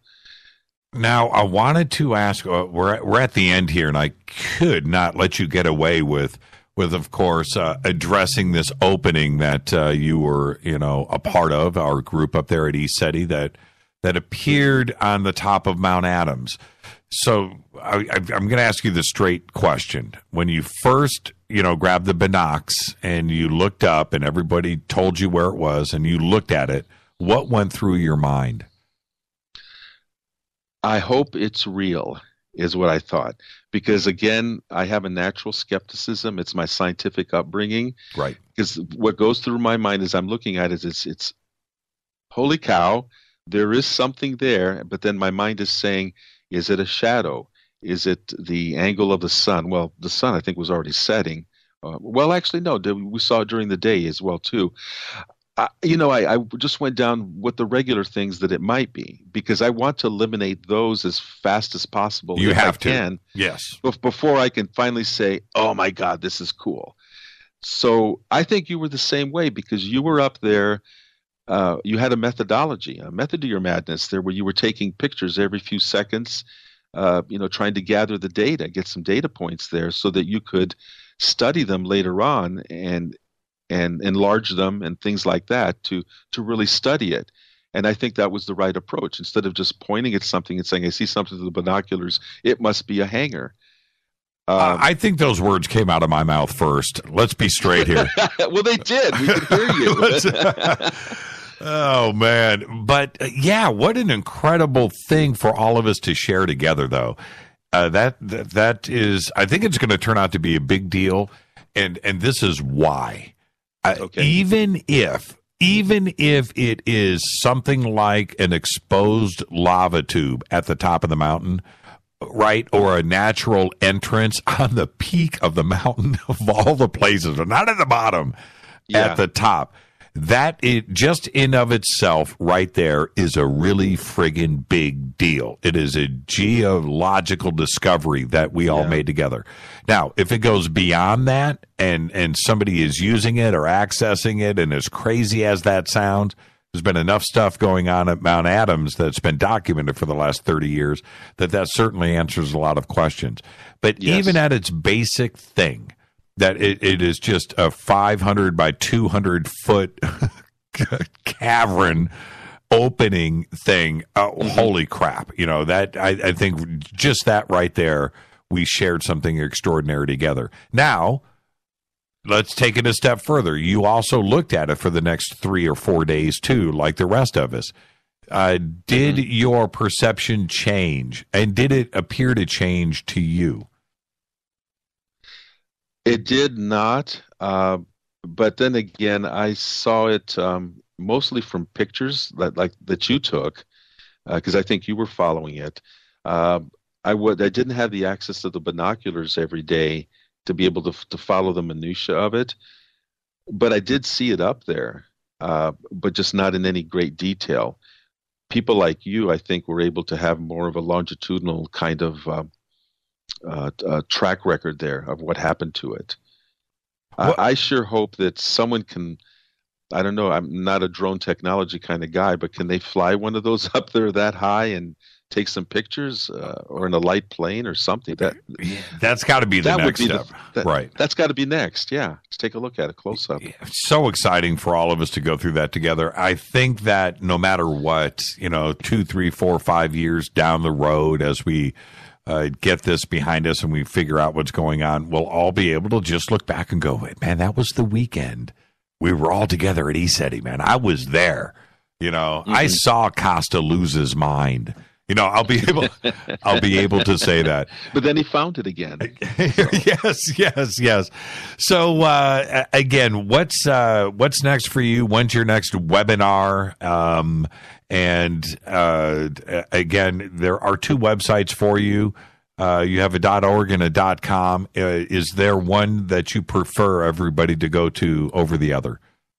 They both go to the same website. ETLetsTalk.com is the easiest thing for people to remember. And as for what's next, we have our webinar coming up July 15. It's a Saturday with our esteemed colleague Danny Sheehan, and that's from 1 to 3 Pacific time. If you go to the website, you can see where to register for that. Also, what's coming up is we have 2 retreats coming up that we do in different parts of the country. Bloomington, Indiana, in the heart of the Midwest, is a 5-day retreat from Sunday through Thursday, September 17th onward. And I invite people to come to that. You can see that at etletstalk.com/retreats, RETREATS. As well, there's one in Joshua Tree about a month later, October 15th, for 6 days out in the desert. So I invite people to come and spend 5 and 6 days or nights under the stars with us, and we have lectures and classes for people to increase their psychic abilities. You can ask Hollis about those. She's the one who's teaching that and helping people to make ET contact by learning what psychic modality works best for them, and then developing it. So we teach people, we do Skywatch at the retreats, and we have what I call serious fun. So I invite people to come and be part of a great group. Thank you so much. Kosta, man, you're the very best. And don't change. And I'll say this for you because you wouldn't go big red. Thank you. Go big red. There you go. Jimmy. Kosta Makris, everybody. ETLetsTalk.com.org. The links are over at jimmychurchradio.com. Bloomington, Indiana, Joshua Tree. And, of course, 3 days they're having their webinar. Just go to ET Let's Talk. Coming up next, Hollis Polk. I'm your host, Jimmy Church. Stay there.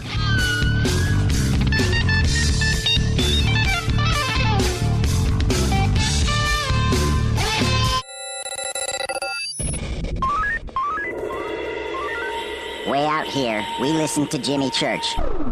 You're listening to Fade to Black. Always on the edge of the hottest alternative talk. Jimmy Church with Fade to Black. KGRARadio.com. ¿Qué tal, mis amigos? Yo soy Mario Carson, el tiburón, y los invito para que escuchen a mi buen amigo Jimmy Church Radio. ¡Claro que sí! Hello, Fadernauts. This is Jimmy Church, and I'm introducing New Pharma, a company whose products are based on science. Human function based on the endocannabinoid system, or ECS. New Pharma firmly believes in this science, and their research indicates that support of the ECS provides the beneficial effects for a healthy lifestyle. New Pharma's science includes relief capsules for pain relief, sleep capsules, which are natural support for occasional sleeplessness.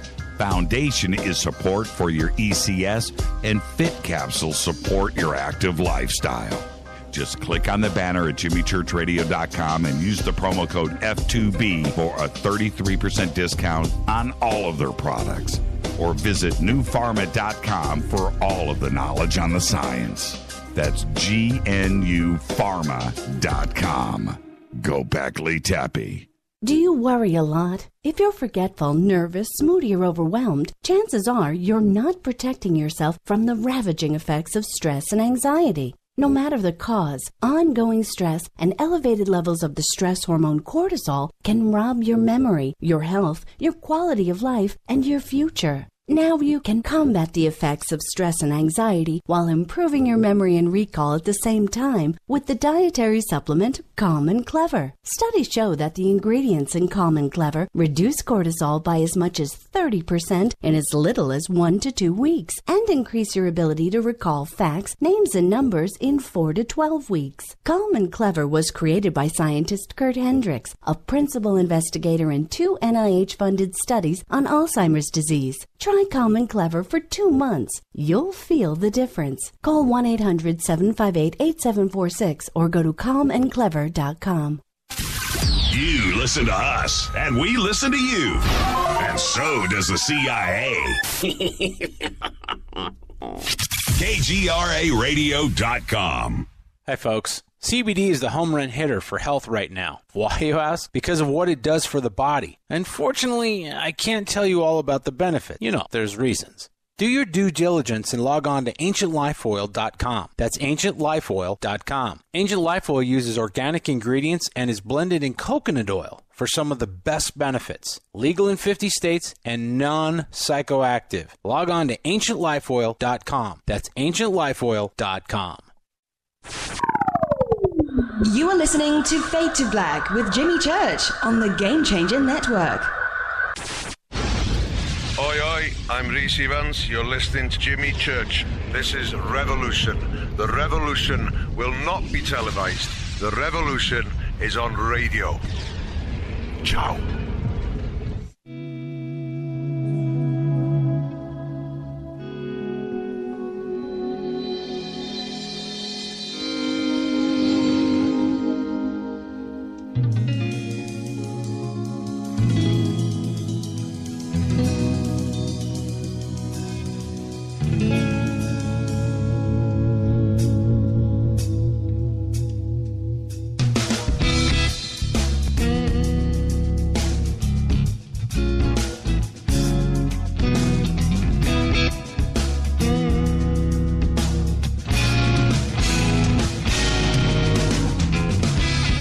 All right, welcome back. Fade to Black.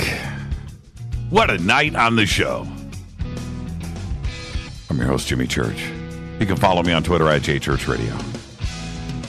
Right there. TweetDeck, hashtag F2B is the sandbox. Hollis Polk is a clairvoyant and a personal coach who teaches the ETLetsTalk community to develop their psychic abilities in order to communicate with extraterrestrial intelligence. Now, check this out. Hollis has a bachelor's degree in engineering from Princeton and a Harvard MBA. That's right. And then there's me. She is also a master practitioner of neurolinguistics and a certified hypnotherapist.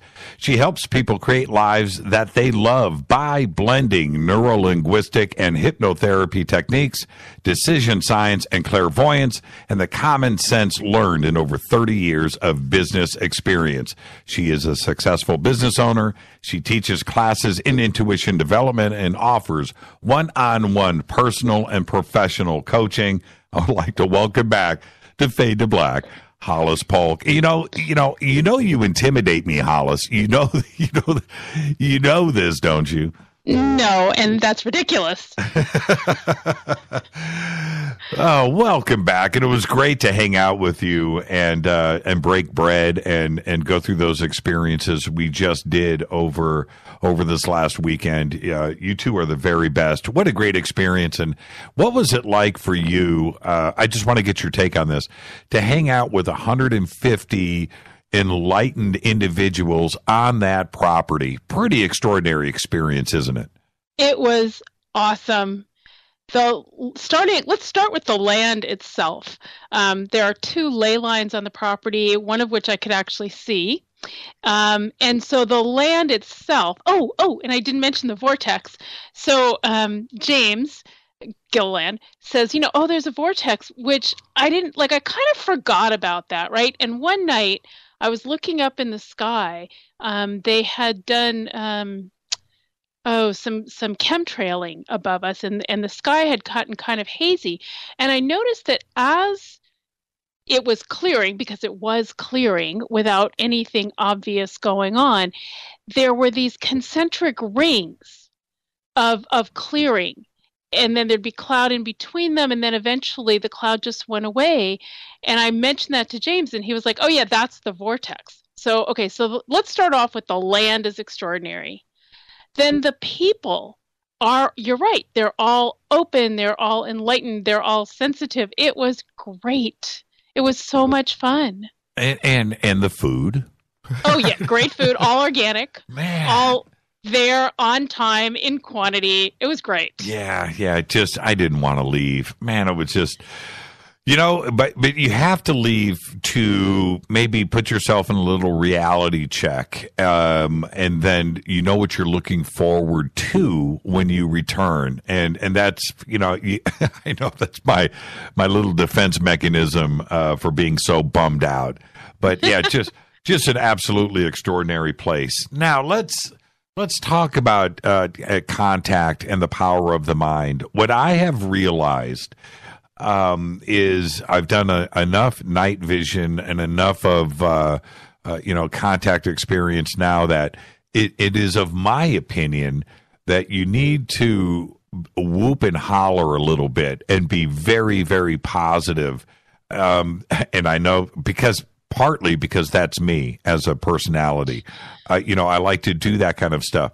But I feel that these craft, whatever they are, and whoever are responding to a very, very positive thing. If you're negative and you want to be a negative ninny and you want to poo-poo on this, well, then you're going to get that kind of experience. Is that the right way to approach this? I would definitely agree. I mean, think about it. Just as a human, if somebody is being positive and saying, hey, we're happy, you're going to want to come more often, aren't you? Right. I think why would extraterrestrial intelligence be any different? Right. I think you just blew up your microphone, by the way. Yeah. So move the microphone a little bit from your mouth, because in your enthusiasm there, I think you shut down the system for a second. We caught the second half, but we got the gist of what you're saying. If you have positive people around you, that's what makes life enjoyable. If you've got people around you that you don't dig, well, you're not going to go to that party. Exactly. And I had an example. We have a little group, Kosta organizes these monthly ET things, around the world. And so, of course, we have our own local group at home. And there are 5 of us who have been doing it, I want to say, for 6 years. It could be more than that. I don't know. It kind of fades into the distance, but a long time. And so there are these 5 of us that are regulars, and other people come and go. And one month what we do is we do a meditation at home. We do a potluck for kind of group cohesion in a way, right? If everybody's having fun, getting to know each other, we're more likely to be cohesive out in the field. Then we go out in the field and, sit in a circle and meditate again and, skywatch. And one night, and I mean, every year or every month for all these years, something has happened. I mean, sometimes a lot happens, sometimes less happens, depends on weather and all kinds of other things. But, something always happens until one night, I don't know, last winter, and nothing happened. We had 3 new people and literally nothing happened all night. And after sitting out there, I don't know, a couple hours, this one new guy basically confessed to being completely skeptical and afraid. And those of us who were regular looked at each other and went, oh no, right, that's why nothing. Right. No, I am right with you on that. I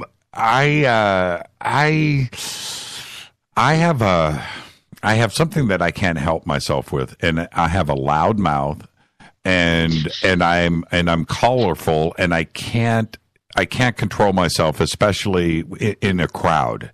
And you certainly would. I can't help myself.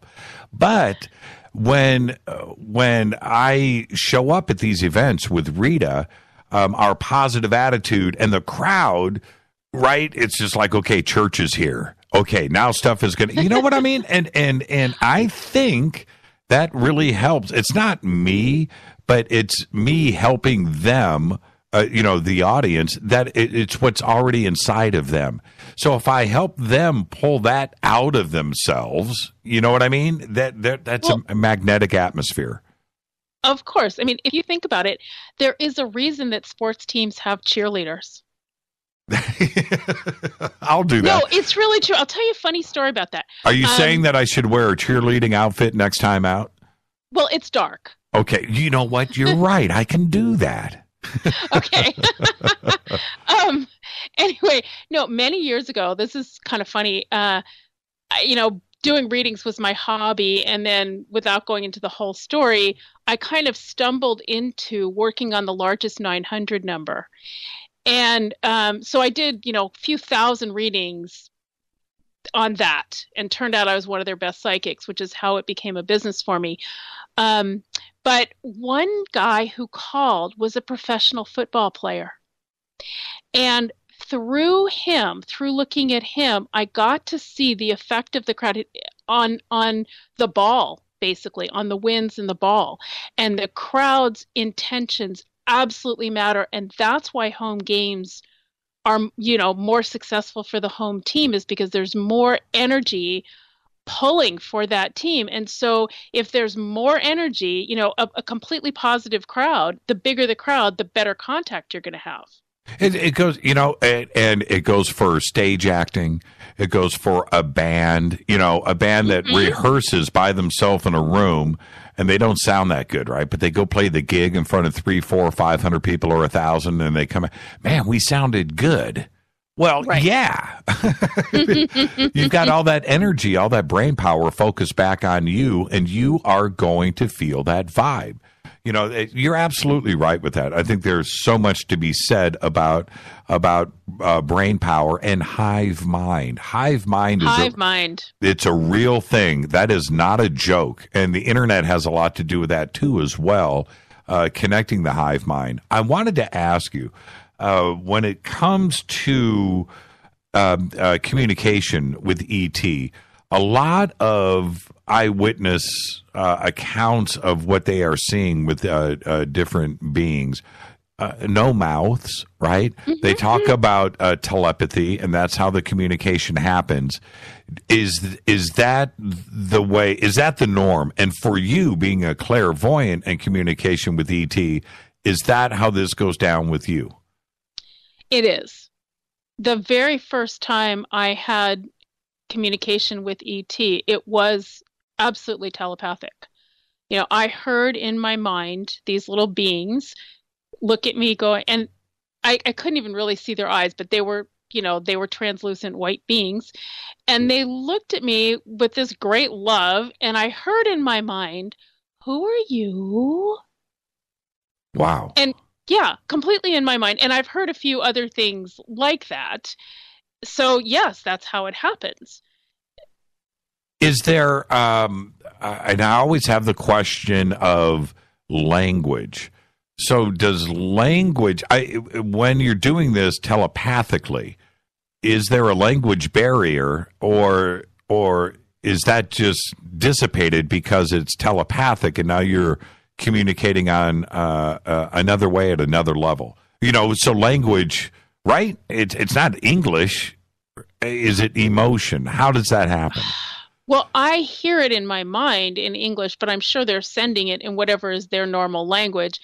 How the translation happens, I don't know. Right. There's got to be some mechanism. I mean, if you think about it, on the internet, there are instantaneous translators, right? now. You can highlight some text and say turn into whatever language using an app or whatever.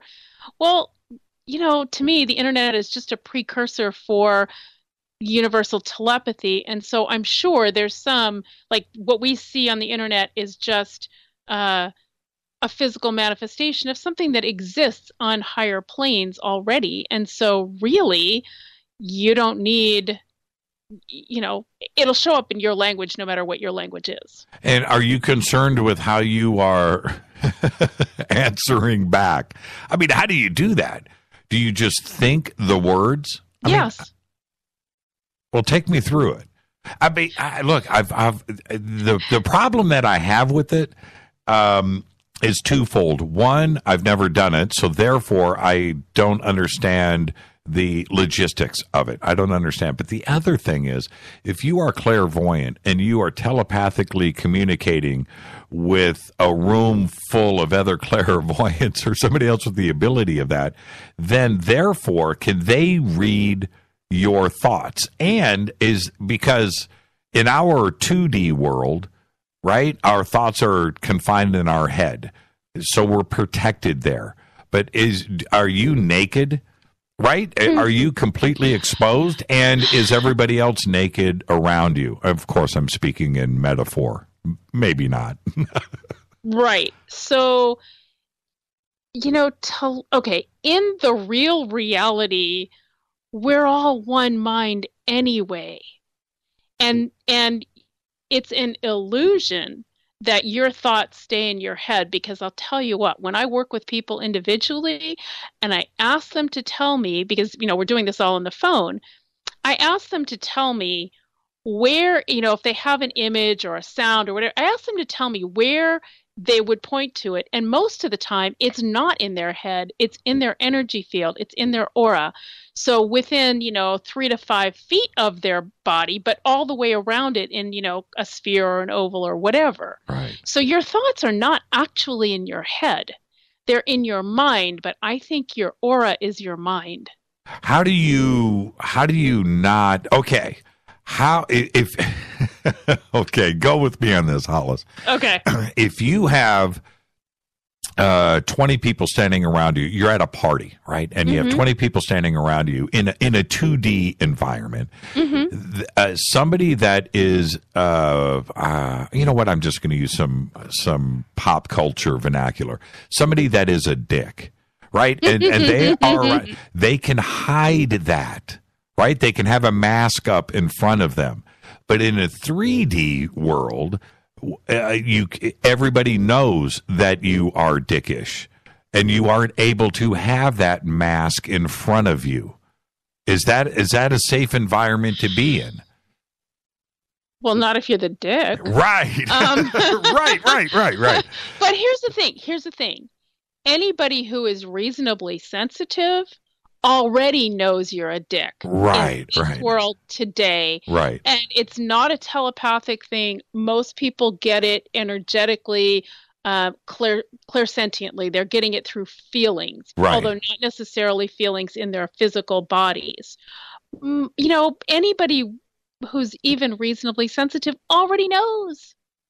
And so if you think they're hiding it, they're not. Right. Unless they're really, really good. So does that force the negative personality to fix themselves? Right? Because you're naked. Yeah, pretty much. That is so interesting. And so if you are in an environment where you have the ability to do this in a room full of people, is the honesty now out in the open. You can't hide certain things. Therefore, you are forced into being honest about yourself and who you are speaking to, because those barriers are now removed. Well, sure. I'm not sure what your question is. It's like, if everybody knows what's going on all the time, there's absolutely no point in hiding, and there is a whole lot of point in cleaning up your own junk. And that's what and so an advanced species, and this is where I'm going. There's a method always, Hollis, to my madness. Okay. So somebody that is 1,000 years more advanced, 10,000 more years advanced, making contact with us, they have moved on with personality disorders, right? They've moved on from that because in their environment, they are exposed, and it's about advancement of the self, right? We don't have that yet. And so they would, that personality conflict, we would not be exposed to. I mean, yes, they would all have to agree upon societal norms and what's good, but certainly what is acceptable, and they would all have to automatically become that. I'm not 100% convinced that in every society those norms are things that we would think of as good, although I expect that in most of them they are. Right. And that's my positive way of trying to look at all of this. When I was talking to Kosta earlier, when I cracked that joke, about the bad ETs, I would expect, as crazy as this sounds, I would expect that they have moved on from these types of disorders in the self on an individual level, that they have gone and moved on past this because individually they are all exposed to each other and they know the bad seed. You can't hide. And once you do this in an evolutionary process over tens of thousands of years, we are looking at a total enlightened situation, and that we don't have to worry about that. I just think that they would have flushed it out over and over and over again because of an open 3D, 4D, 5D, 6D, 12D world. That we don't have to worry about that. We have to achieve it here. We haven't done that yet, but I think that that's what we would see. I don't think that we would have, we're not going to meet an ET that is like Hitler with some megalomaniac disorder. That's not my experience. I mean, no, that is my experience. It's like I have only met creatures, beings, whatever, who are positive, and and so, yes, I agree with you. Is there, because you and I are sitting here talking right now, when we hear Stephen Hawking say, you know what, we shouldn't contact ET because if they find out we're here on this beautiful planet, they're going to take it from us and kill us all, right? I just want to kill him. I'm sorry, that's overly, excitable. Here's the thing. Given their technology, which would include perceptual abilities. Right. He has got to be blind or on some level to not think they already know. Right. Like, could you hide a planet? Right. You can't. Right. Exactly. And so if they wanted to eliminate us, well, then we would already be gone. Exactly. And I know it's simplified, but look, and I say this all the time, when we have a dinner party at the house and I need to get rid of pesky bugs out back before my guests get here, I'm out spraying bug spray. I'm not concerned about the little baby bugs that aren't going to have their parents come home because I'm out there spraying bugs. I don't concern myself with that. And certainly we would have to look at it the same way here. They wouldn't be concerned about us, our family, our culture, or anything else. If they wanted to take us out, well, you know what? They already would have. Exactly. Yeah, go ahead. Well, a couple things. I want to say, part of the healing is not only healing what we came in, like what happened to us in our lifetime that's created what I'll call a pathology, although that's, overly strong. It turns out you need to clean up past life stuff because in some sense that's actually happening at the same time, and also things from that have been handed down to you from your family, right? And on a physical level, that's epigenetic stuff, and on an emotional level, it's belief patterns and emotional patterns and all that stuff. And what I want to say is that is all completely doable. And how do you start, though? When somebody is having issues with their own life and they can't figure out why they fall into the same traps, or they repeat things over and over again, and they know they're doing it and they can't help themselves. Now they're at the point where they know that they have to address some issues. How do they start? Oh boy, my favorite place to start is actually something called the meta model in NLP, and it's just some language tools. It's asking the right questions. But there isn't, it's not like I can give you a handy dandy chart, but it's very simple, going back to like, what's my underlying belief that isn't serving me? And then where did that come from? And interestingly, usually people do actually know. They may not know on a conscious level, but as soon as you get the right thing, it pops up like, oh, when I was 12, blah, blah, blah. And they know. And then you can go back and correct that. Like you kind of get into a hypnotic state, you go back to the time and you have a do-over in a way that works better. Is it night and day when that happens? Well, my favorite story, let me finish the thing. So I'd say 80 to 90% of that stuff is in this person's lifetime. Current lifetime. And then most of the rest is in a past lifetime. And so you kind of go back through this lifetime and you can't find anything. It's like, okay, let's go back before your birth and ask people like what pops up. And my favorite story like that is I had a woman who was deathly afraid of heights. Like she had a hard time driving over bridges even, like terrified. And it turned out it was a lifetime, I can't remember the details lifetime, but the important part was she was riding a horse on a cliff overlooking the ocean, and the horse lost its footing and they fell to their deaths. And we uncovered it. We had a redo where the horse went safely along the path. And I got an email from her the next afternoon saying, yep, climbed up on my roof, and she had a 2-story house, and cleaned the gutters this afternoon, no problem. Wow. Just like that. Just like that. It can drive over bridges. Yes. Really?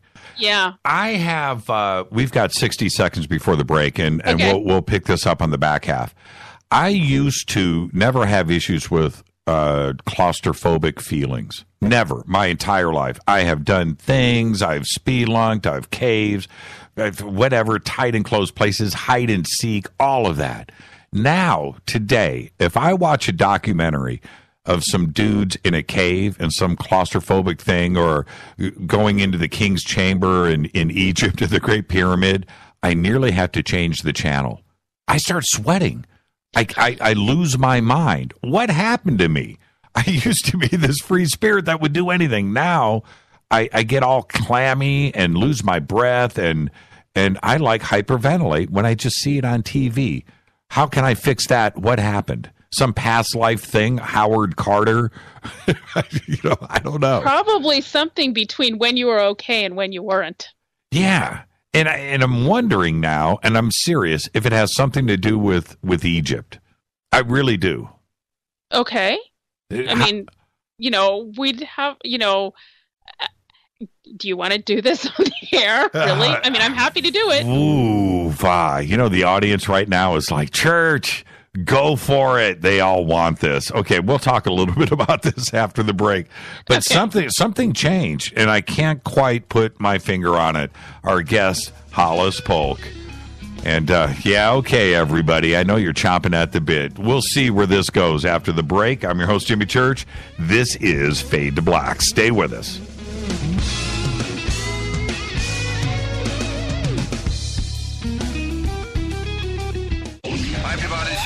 The Metal Guard on JimmyChurchRadio.com. This is KGRA Digital Broadcasting Station, Salt Lake City, Utah, Van Buren, Arkansas. Okay, nurse, let's get this man to the ER stat. Right away, doctor. We see this every day. Heart attack or angina pain due to blocked and clogged arteries. Chelation can remove obstructions or blockages from arteries and help avoid painful and expensive surgery. Now there's Angioprim. It's a liquid oral chelation product that you take with juice. You start to feel the results fast. Angioprim increases blood flow all over the body, and that means more energy and strength to take on the day with less aches and pains. 60 years of research has gone into chelation, and Angioprim is the result. A safe and easy way to unblock your veins and arteries from buildup that slow circulation. Paging Dr. Jones. Please report to the emergency room right away. Log on now for a special radio offer from Angioprim. That's angioprim.com/radio. ANGIOPRIM. Angioprim.com/radio or call 877-882-7221. That's 877-882-7221.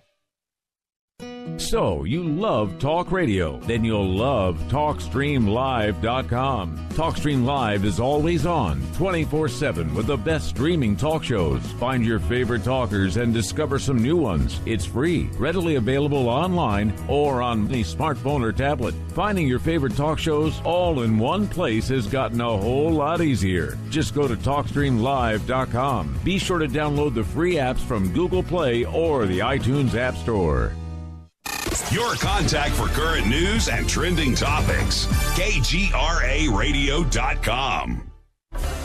Did you know that when you're on the road with limited data or Wi-Fi available, you can still listen to every minute of Fade to Black by just calling 605-562-4482. No smartphone, app, or internet needed. It saves your data plan and no extra cost if you have unlimited minutes. Just call 605-562-4482. You can listen to me, Jimmy Church, on any phone, anytime, anywhere. Go Beckley Teppy. Do you or a loved one suffer migraine headaches? Listen to what scientist Kurt Hendricks has to say. 35 million people in the United States suffer with debilitating migraines. If you or a loved one are one of them, you need to know about MiGrelief. Hi, I'm Kurt Hendricks, the scientist that formulated and patented the MiGrelief migraine formula. MiGrelief is a non-prescription dietary supplement recommended by neurologists, pharmacists, and pediatricians to address nutritional deficiencies in both adults and children over 2 with migraines. Try MiGrelief for 3 months and see the powerful difference it can make in your life, or get your money back, no questions asked. Go to MIG911.com or call 800-MIG-7354. You can change your life today. So if you suffer from migraines, don't wait. Call 800-MIG-7354. That's 800-MIG-7354 or visit MIG911.com.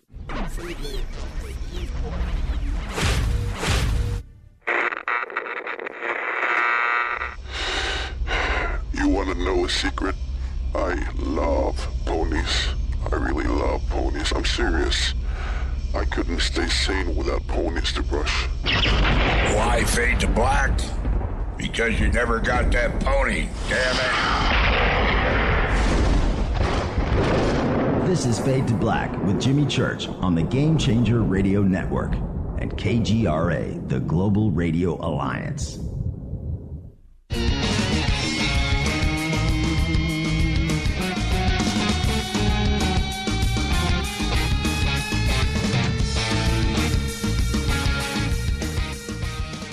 Welcome back, Fade to Black. I'm your host, Jimmy Church. Follow me on Twitter at JChurchRadio. Email is jimmy@jimmychurchradio.com and the Game Changer Network. And KGRA, the planet, our guest, Hollis Polk. Now, this portion of the broadcast is brought to you by Life Change Tea. GetTheTea.com. Click on the banners over at Jimmy Church Radio. Go over either online or over the phone and just use the promo code FADER, FADER, will get you free shipping. Now, they have a special right now, the new pomegranate tea. So get the super strength tea, order that. I think it's order 3 of those, and you're going to get 1 of the new pomegranate super strength tea free, just thrown in the box. Promo code FADER will get the job done. All right, our guest, Hollis. Now, Hollis, before we go and regress me right now, I don't know if that's good radio. I don't think it's good radio. I don't think, well, you know what? They would love it. The audience would be like, finally, church, right? But let me say this. I think more important to me right now is the events over this past weekend at ECETI when we were out there doing the Sky Watch. We had so many different craft and different types of craft that were appearing in that like 1 hour period. It was nuts. And Kosta went in the house and did his little. He missed the good stuff that you and I were out there doing with everybody. Were you making contact that night? Did you know I'm who not was? sure what you're asking. In your clairvoyant world, were you making contact? The reason why I want to know is, were these all the same races, the same ET civil that was going over us, or were they different? Because to me, they appeared visually to be different. Okay, so we did a meditation before we went out in the field. That's right. And that is the point at which we asked everybody to show up. I can't say that I saw beings at that point. I saw energies, very indistinct, but, different colors and whatever. And then when I'm out in the field, unless there's like a little being kind of standing next to me or a craft around me, and trust me, that has happened. Each of those things has happened more than once. Looking up in the sky, I just see lights like everybody else. So, because there has to be, this is my take, and my take is not important. What is important is your take on this. But when I'm seeing, these flare-ups and the flashes in the sky and the multiple thing that went across for you and I was yelling one more time. Yeah, that was fun. Yeah. Yeah, and we were getting all of that. But to me, there has to be so many different observations of this planet and contact going on at the same time. I don't think it's all the same race. I think that it's different, and I just needed your take on that. What do you think we were seeing that night? Well, I'll tell you an experience I had a different night, and by way of answering your question. Again, another night, sitting out in the field, a circle, maybe 17 of us. Didn't really matter about that. And we're doing the sky watch, and all of a sudden I get this urge, and the urges aren't mine. It's like, almost like somebody tapping you on the shoulder and going, "Oh, look up here." So I was directed to look up and to my right, which actually would have been which was kind of outside the circle. And I'm looking up in the sky, and I watched as, okay, my grandparents, I know this sounds weird, my grandparents had what they called a valise, a big suitcase with a 3-sided zipper flap, right?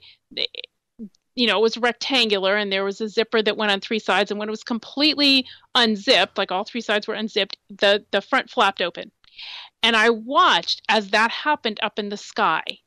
Zip, zip, zip, all 3 sides, and then I could see beyond the sky. I don't know how to describe this. And there were thousands, it was not a big space, thousands of little dots of light up there. And the message, and I looked at it for a couple of seconds in shock, and then it went zip, zip, zip the other way, and that was gone. And the message I got was, it's a parking lot up there.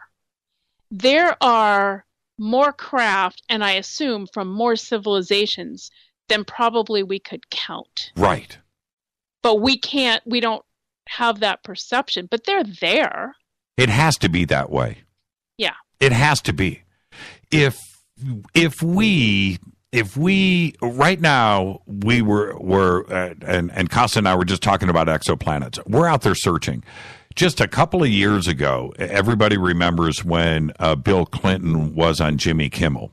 And he said, and this is just a few years ago, he says on Kimmel, we've discovered, and check this, Hollis, listen to what I'm about to say. He says, we've discovered 25 exoplanets. Now, that was a big number back then, and it was an extraordinary statement for Bill Clinton to say on national TV, 25. Today, it's 3,300, and we are adding to that number every single 3,300, right?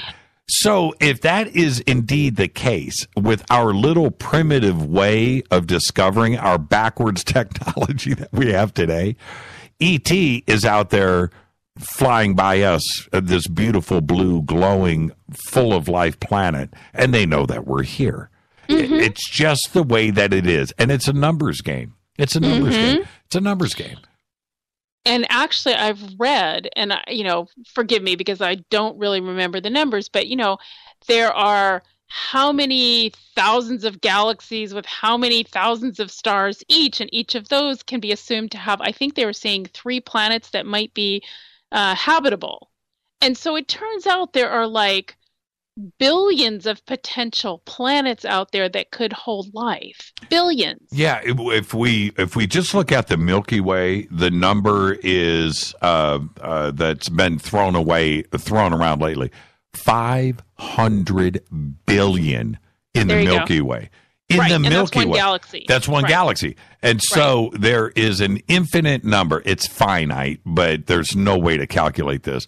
So there is an infinite number of galaxies. So now, if there's 500 billion stars that are Goldilocks in the Milky Way, and then there are 500 or a trillion galaxies out there beyond that, and then that number gets thrown around with 500 billion each side in the inside of each galaxy. We're getting into numbers that are stupid, just a ridiculous amount of potential civilizations out there that are more advanced than ours, and that's it. And they've figured out how to dance between stars and how to dance between galaxies, and they certainly know that we are here. We are finding them. They certainly have found us many times over. Exactly. Now let's talk about races really quick. The numbers that are always thrown around, that there are 20 ET races, there are 66, there are 120. I think that those numbers are ridiculously low. They frightened us in years gone past, but that number has got to be way out there. What have you found? Okay, so I can only speak from, in my case, from personal experience. I mean, I've only had one race that materialized in front of me. On the inner planes, I've seen several more. At least half a dozen more. And one of those, this is hard to describe because it was only energy. It did not in any way look like, not even a lizard. I mean, it didn't look mammalian. It didn't look like a creature. It didn't look like a plant. I mean, it was just shapes of energy, which I would be hard put to describe. If I had to describe anything, I would say like, more like flames, but better organized than that, and kind of blue-green. Interesting. Communication? From them? Yes. Intimidating? Just love. No, pretty much just love. That would freak out most people, but for you, when you say love, you were okay with it. Oh, totally. Absolutely, 100%. Give me more. Right. And when I sat through Barry Littleton's presentation, and I believe you were sitting with me, right? You were behind me or to my right. Yeah. Right. Yeah. Fascinating presentation, but when he flashed up his slider, this illustration, and it had like 3 or 4 different beings there. It looked to me like there shouldn't be any way to question. That's exactly what he saw. Like the bar in Star Wars, right? Exactly. There's nothing wrong with that. That has to be the way that it is. Right. Like, why wouldn't it be that way? Well, it has to be that way. Right. I don't even open it up to interpretation. If you and I and Hollis and Rita got on a spaceship, the four of us, right? The four of us, and landed on another planet and stepped off of it, and they took a look at the four of us, they would think, right? They would think that we were from four planets, not four different planets, not of one species. Oh, I don't know. I just think we would probably look pretty ridiculous compared to, to some other civilizations. Yeah, well, that's all. Yeah, exactly. Because, think about Hollis and I standing next to each other. Oh, God, that's actually really funny. It is, isn't it? We couldn't be more apart looking.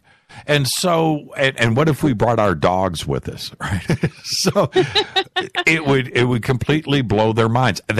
I would think that's the way that they would look at us. So why do people here on Earth expect, the Nordics all to be exactly the same, or the Greys all exactly, to be exactly the same, or that every species that would arrive here would have to look exactly the same, and that we would relate to them? We couldn't. There's no way that we would. Just like you just said, a fire being, right? A being of light. How do we relate to that? How do we relate to that? Telepathically and or on a feeling level. And with that interpretation, how do we open up our minds to relate to it? How do we do that? How do we relate to it? How do we accept it? How do we get that into our own consciousness where we can even start to understand what we are looking at? Well, the main thing is meditation. If you can quiet your own thoughts and make space for other impressions to come in, then they'll come. So it's just being receptive. When I did my presentation, and what I was trying to relate to the audience, and I do it on this show, I want everybody to maybe get into this mindset, which is this. When ET does arrive, arrive and make the announcement, okay, we are here. You guys can handle this now. Are we going to be able to absolutely have a concept of the intelligence, the communication, the technology? Are we going to be able to accept that, or is it going to be way beyond what we think we can expect? Well, you and I and, thousands of other people are all working on everybody here being open to accepting it. So again, I'm not sure what the question is. Well, we've been acclimated to a certain degree through Hollywood, through books, through you, through contactees. We think that we understand, but when it actually does happen, are we going to understand it, or is it going to be way beyond what we can handle? I can only assume that this, like everything else, will be a bell curve, and that the majority of people will be able to accept it, and some people will be like right there communicating, and some people will freak out. Like, I doubt there's one universal human reaction. Do you think that the communication is happening right now with some 3-letter agencies and the military, and that communication is real? And I think that they know that that alien life exists. But do you think that there is a sharing of that technology? I suspect that the communication is real, yes. And sharing of what technology with whom? Are they sharing it with the public? Gee, what do you think? Well, yeah, there's that part of it, and I always get angry, right? My blood boils. Yeah, I'm trying to stay calm here, yes. Right, but then we have China, we have Russia, we have, it could even be Bolivia, where we don't have, I would assume that we don't have an exclusive agreement with ET. Right. Well, you know, it's very interesting. And I'm not speaking about anything present tense, because what I'm talking about happened, you know, 20 to 40 years ago. But I had just kind of, I won't say randomly, but I had occasional contact with Russian scientists who had come to the United States, either temporarily or permanently, who were way more advanced on, you know, telepathic stuff, energy level stuff, than anything Americans were even talking about. So I would not be surprised if there were quite a lot of contact in Russia that, yeah, they're not talking about the same way our government isn't talking about it. But it's probably at least as widespread or more widespread there. Why? Than here. Yeah, why is that? Well, what I understand, and this is like again, this goes back many decades, but what I was told at the time was that in the Russian psyche, there was a great acceptance of mysticism, that it was a kind of mystical culture.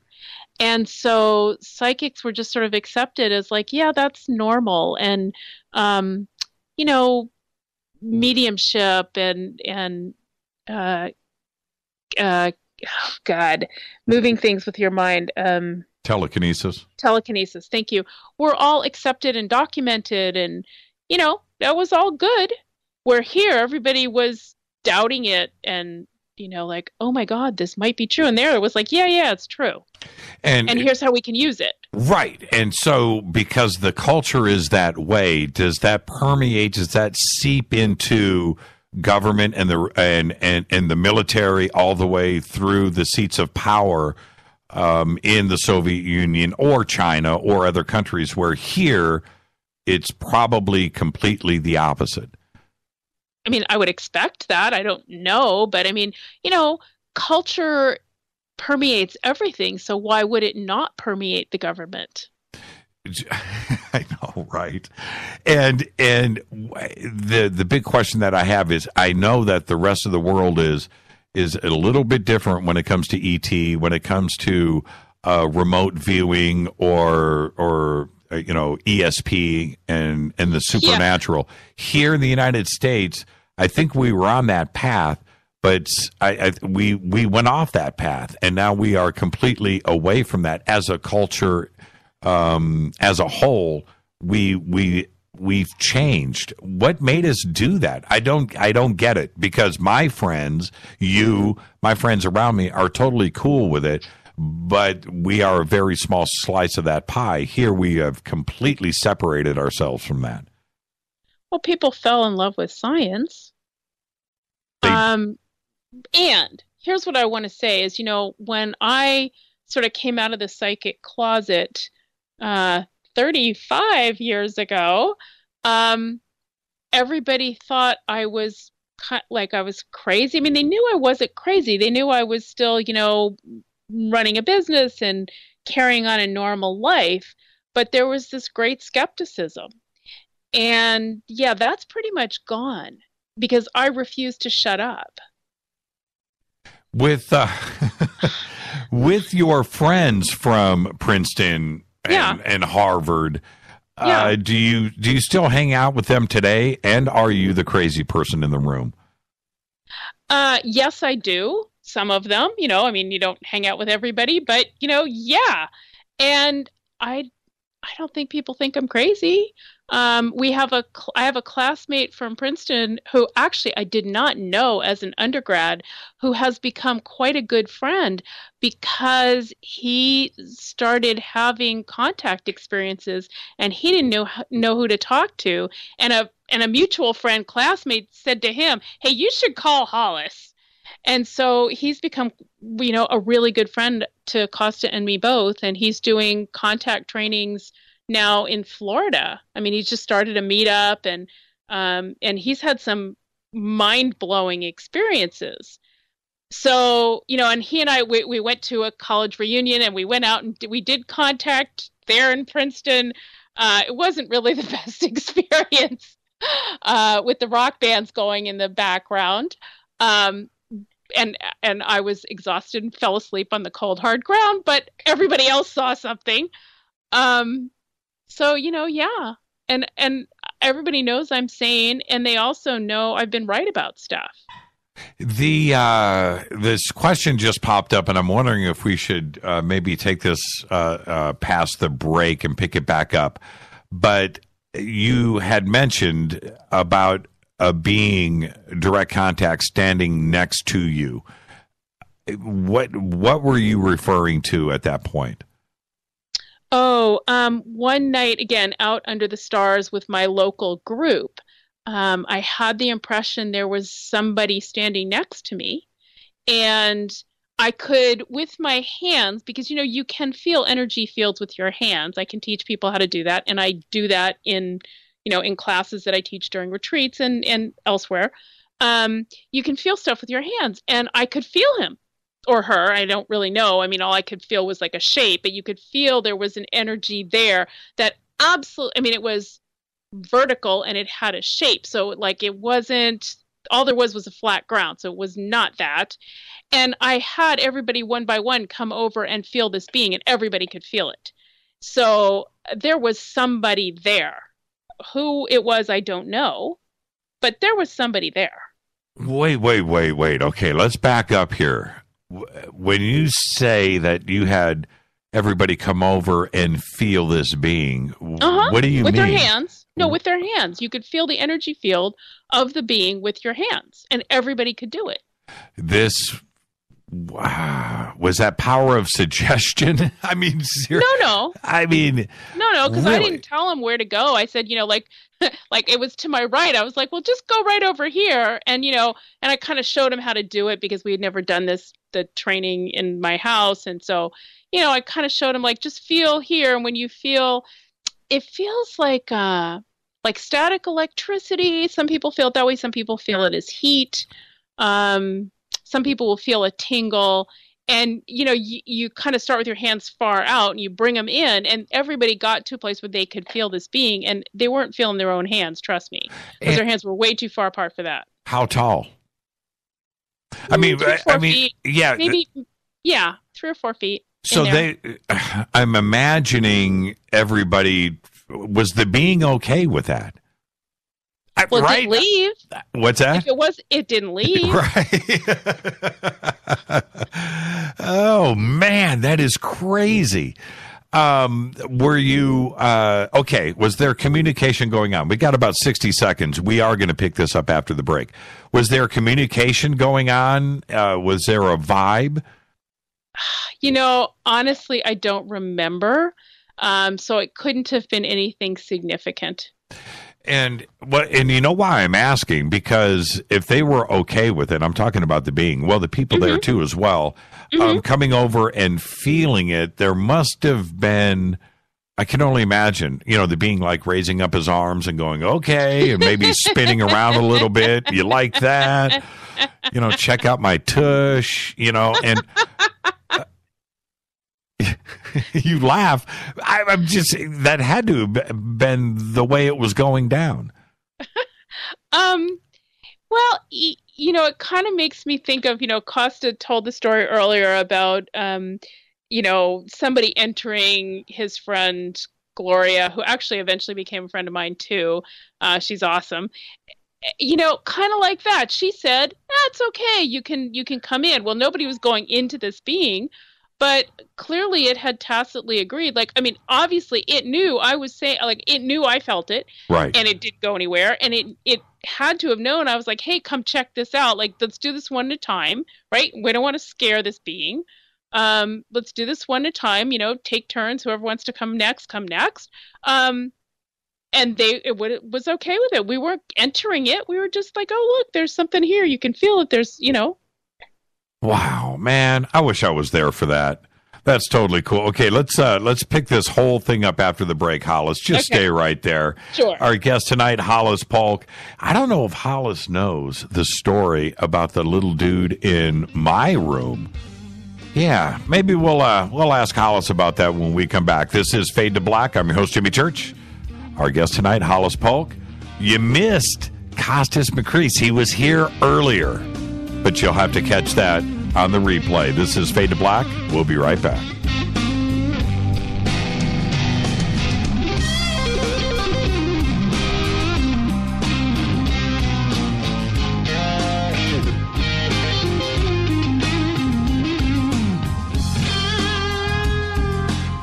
Hey, what up, y'all? It's your girl Vivica Fox here, and you are listening to my boy, Jimmy Church, on JimmyChurchRadio.com. Despite popular opinion, reading a book will not make you smarter. But listening to Jimmy Church will.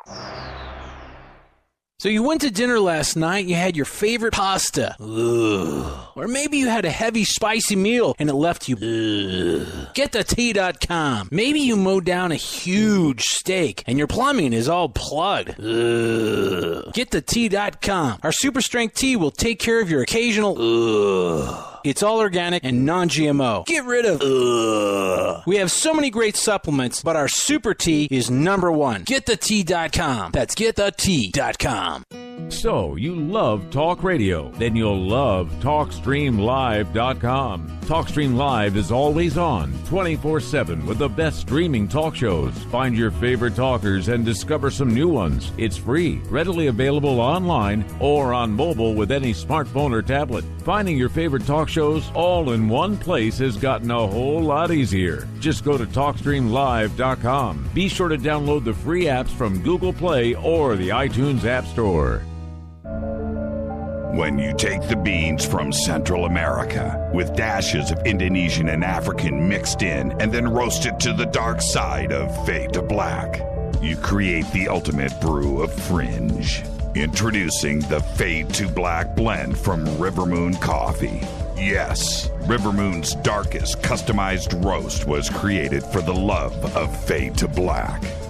The alchemy of masterful roasting and smoking the beans is in every sip of this full-bodied, dark Java. I need my coffee dark, deep, with distinct bittersweet chocolate highlights, just like the bunker. Leaning further into the darkness of the roast is Fade to Black blend from River Moon Coffee. Just click on the banner at JimmyChurchRadio.com and use the promo code F2BBLEND for 15% off of your order today. Go Beckley Teppy. What's up, Fadernauts? Studio Dome loves Fade to Black and the F2B audience so much that they have put together the ultimate stereo Bluetooth system. They've done it just for you. Man, check this out. The Studio Dome SBB2 stereo system is here. It's featuring two Studio Boombox 2 SBB2 wireless Bluetooth speakers, packed in its own custom hardshell case. This Studio Dome system features the very latest in stereo Bluetooth technology. The two full-range boomboxes are in true wireless stereo. You've got to hear this. It's amazing. It's just $129 and use the promo code JCRTWS and you'll also get free shipping. It's simple. Just go to JimmyChurchRadio.com, click on the Studio Dome banner. Go Beckley Teppy. Erica, Brittany, Gabby, and you're listening to JimmyChurchRadio.com. It's not a lifestyle we chose. We were born this way. KGRARadio.com.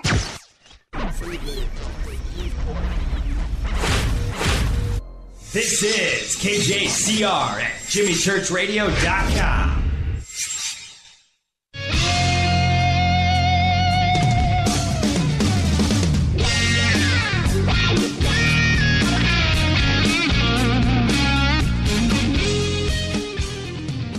Welcome back, Fade to Black. I'm your host, Jimmy Church. Hello to everybody on the Bunker Cam. How you doing? See, on the Bunker Cam, you get to watch. You're watching this in real time, and grab the headphones, grab the mic, what I'm doing, the texting and all of that. I feel a little bit naked here in the studio, but you guys get to see all of that. Wow, what was that? I think Rita just walked past the bunker door, and she must have somebody with her. Somebody. I think you guys heard that. All right. Hollis, before I mentioned right before the break, years ago, it's about 1995, so this is 2017, so 22 years ago, I had this strange thing, appear in my room. I was living alone at the time, and he was about 4.5 feet tall, standing over in the corner about 3 o'clock in the morning, and woke me up, and I knew that something was there. And we had a blinking contest that lasted for about 15 minutes. Wow. And I couldn't move. I could look, my head was propped up on the pillow, and I'm looking straight at this guy. And the room was lit up with moonlight. It wasn't completely dark or anything, so I could see everything. Saw him from the waist up. No communication, nothing telepathic. I wanted to break free and do a little Bruce Lee. I thought somebody had broken the house is what I thought was going on. And we had this little blinking contest. And then when I was able to spin over and turn on the lights and go back, he was gone. And this lasted for 15 minutes. This wasn't anything that was just a few seconds. Mm-hmm. And that was my experience. Now, I did get up. I turned on all the lights, turned on all the TVs, and which remained that way for the next 10 years. I literally slept with the lights on and the TV on for about 10 years. It never repeated itself. The experience never happened again. I've wanted it to happen again. Never did. What do you think I went through there? Well, I'm curious. What did he look like?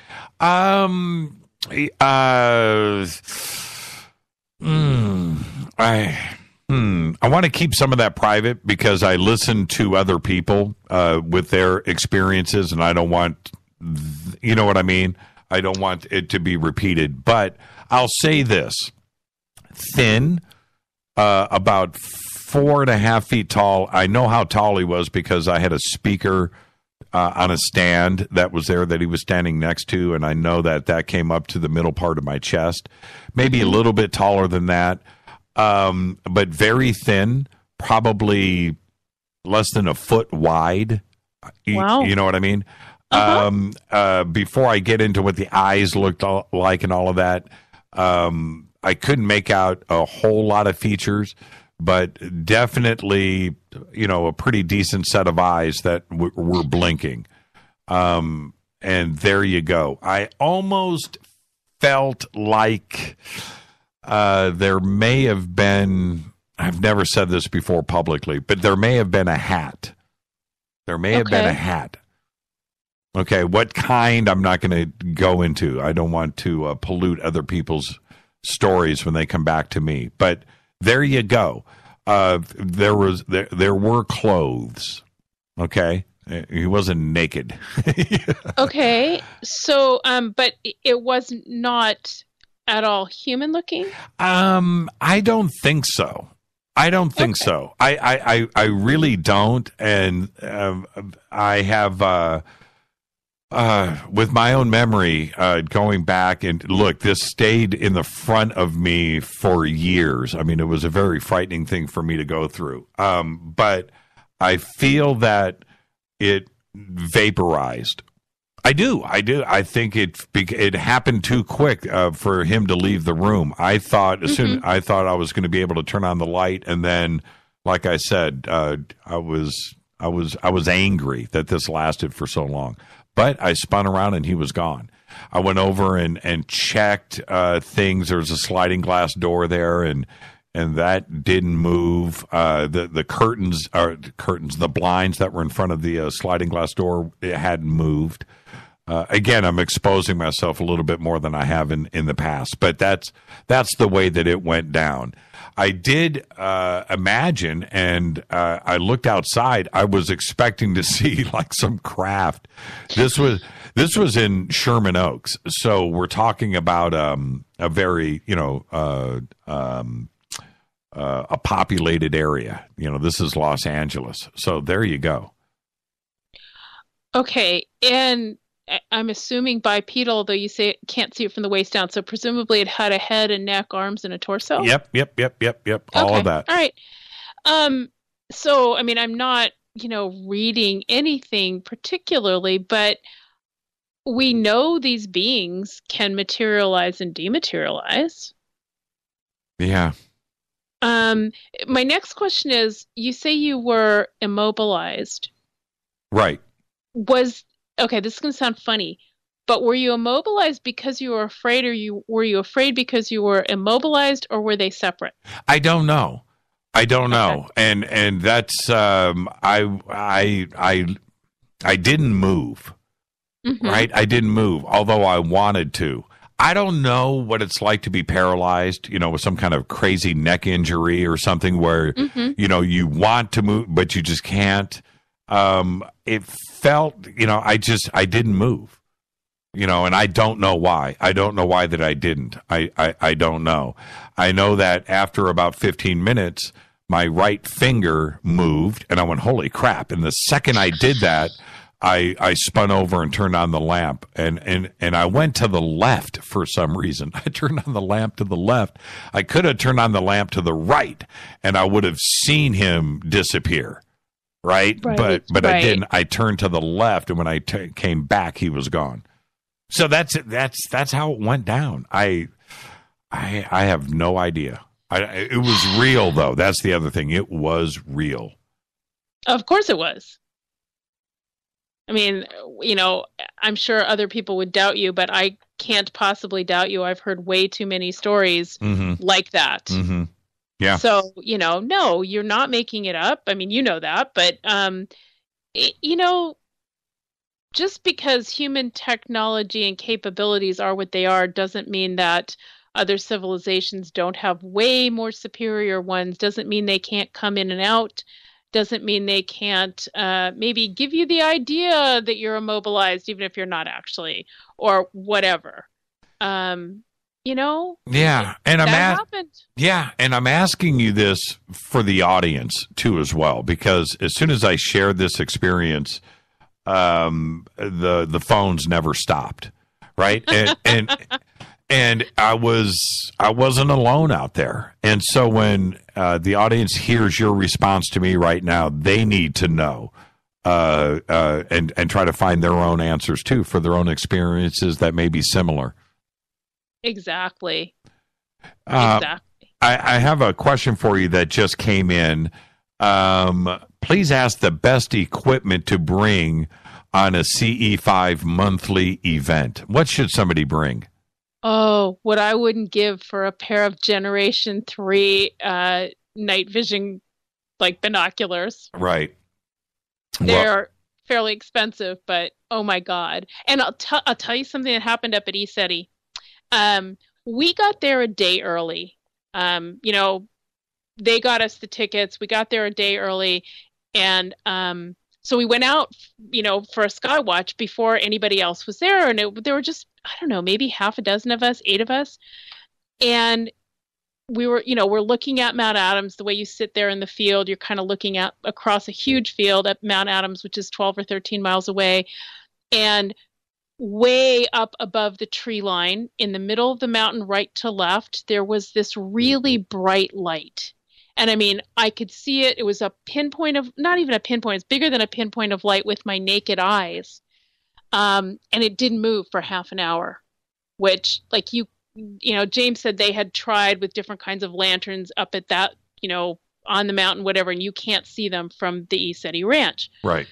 But he had night vision goggles and he lent them to me.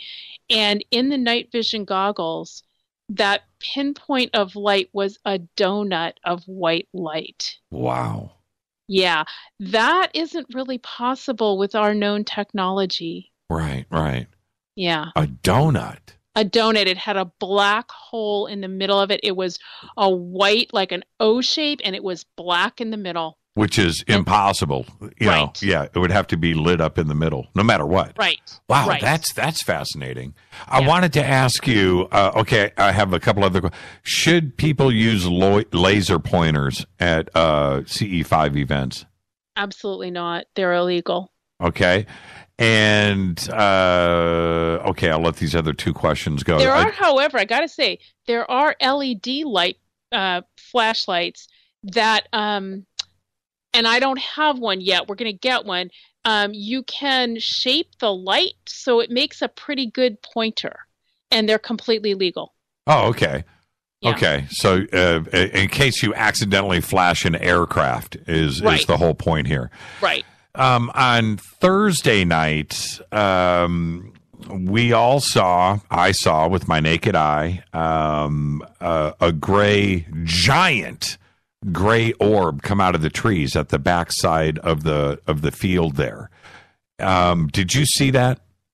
I didn't see it with my eyes. I saw a photo of it. Okay. That thing was crazy. I mean, that I saw it with my naked eye, as did everybody else that was there. And it motioned out, it curved out of the trees, and it went from very small to very big. I'm guessing at that distance, probably 50 feet across. Oh my God! Now, yeah, it was big. It was as big as the pine trees, on the far side of the field. And it sat there. It lasted for about 5 seconds. Now, when you heard everybody talking about this, I thought you were there. I thought that you saw it too. No, I wasn't. We got there late. What's your best guess? I've been trying to answer this in my mind's eye. Was it a ghost? Was it interdimensional? Anything that big almost kind of has to be a craft, which by definition is interdimensional, right? Right. Have you ever seen anything like that? I mean, this was 2D, by the way. It was 2D. It didn't have shape to it. It was flat. It was flat. It was you mean like a disc as opposed to a sphere? Yes. It was flat. It was like a flat. It was flat, man. It was flat. It was crazy. I don't know. I mean, it could still be a craft. I mean, because even something that we're calling flat probably has some depth, even if it's really shallow. I'm thinking if somebody would have seen that 200 years ago, walking through that field and saw that, they would say ghost. It was the ghost of ETLetsTalk. But it was flat. It was 2D, like a 2D video game, like Mario Brothers. It was flat as opposed to 3D. This didn't have any shape. And I imagine if I would have walked to the side of it, it would have been, flat. I don't know why, man. I sound like I've lost my mind, Hollis. That's what ETLetsTalk has done to me. I'm talking crazy talk now.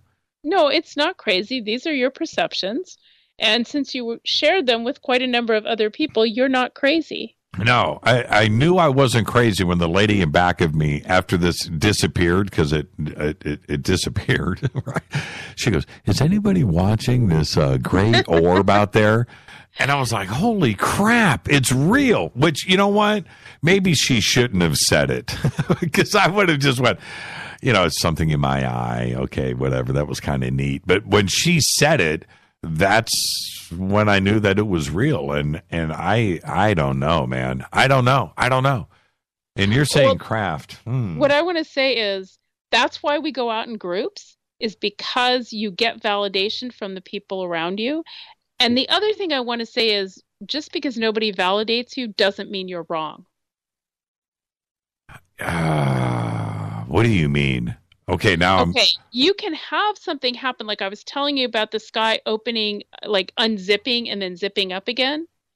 Okay, I've been having weird experiences for so long that I trust my perception, and I know that happened.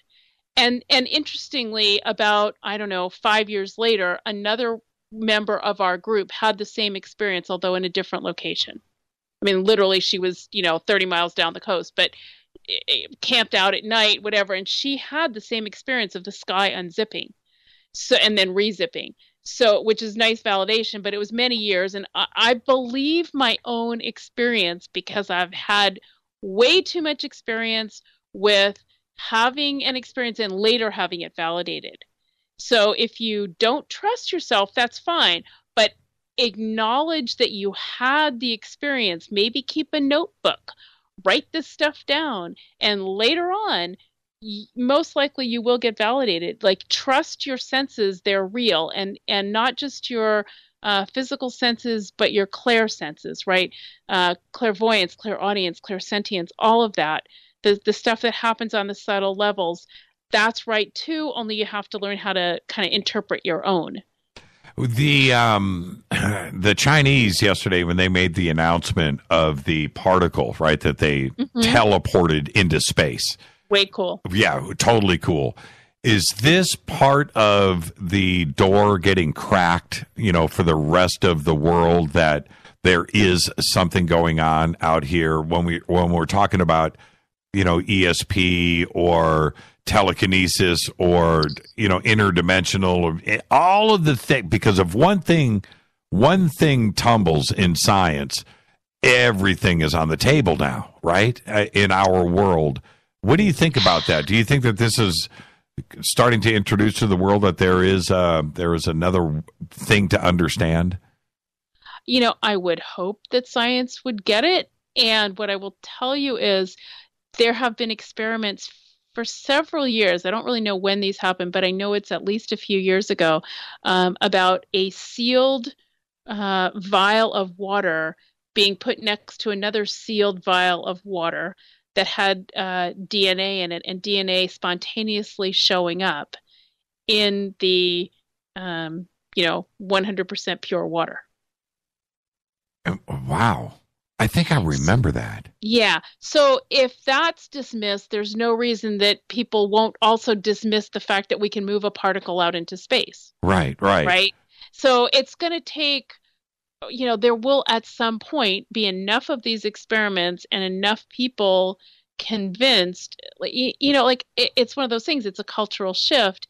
And every time any of us talks about it and affects another person and opens up another mind, then it makes it easier for the next experiment to happen, whether that's literally an event happening or just it getting funding.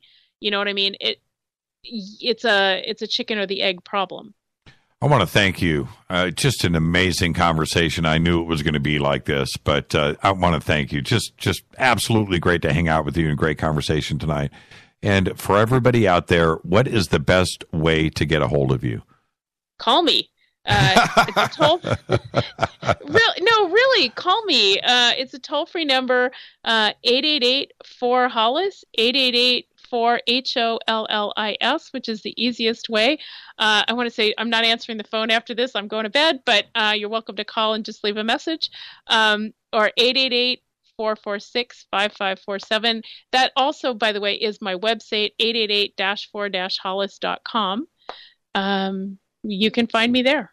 And in case you didn't remember that, the links are over at jimmychurchradio.com, but it's literally 888-4-hollis.com. Doesn't get more simpler than that. Hollis Polk, thank you so much. Great conversation tonight. And be safe out there, and we've got a lot to do in the future together. Thank you so much. Thanks so much, Jimmy. You're the best. Give my best to the man over there. And you know what? I keep saying, I've explained this to Kosta before. Kostas, I have a Kostas is a family member here. I can't get rid of the S. I can't. So it's our thing for the rest of our lives. We will always have that bond together. Give my best to Kosta, and you guys have a great rest of your. Yeah, take care. You got it. Bye. Bye-bye. Hollis Polk, everybody. Kosta Makreas. Again, ETLetsTalk.com, ETLetsTalk.org. Go and join. It is free. There is nothing like a CE5 experience. And if you've ever wanted to get involved in the community, it's very, very simple to do. They do the webinars and they get together 11,000 members. There are members in your community. So go and find out. Everything is mapped out too as well. The website is extraordinary. You would expect that from somebody like Kosta because that is what he does, but it is way, way pro. So go and check out ETLetsTalk.com and go and do a Skywatch. I can promise you this. If you take the initiative, if you've ever wondered, with all of the guests that I've had on this show, my own personal experiences, Rita's own experiences, what we went through, we now know.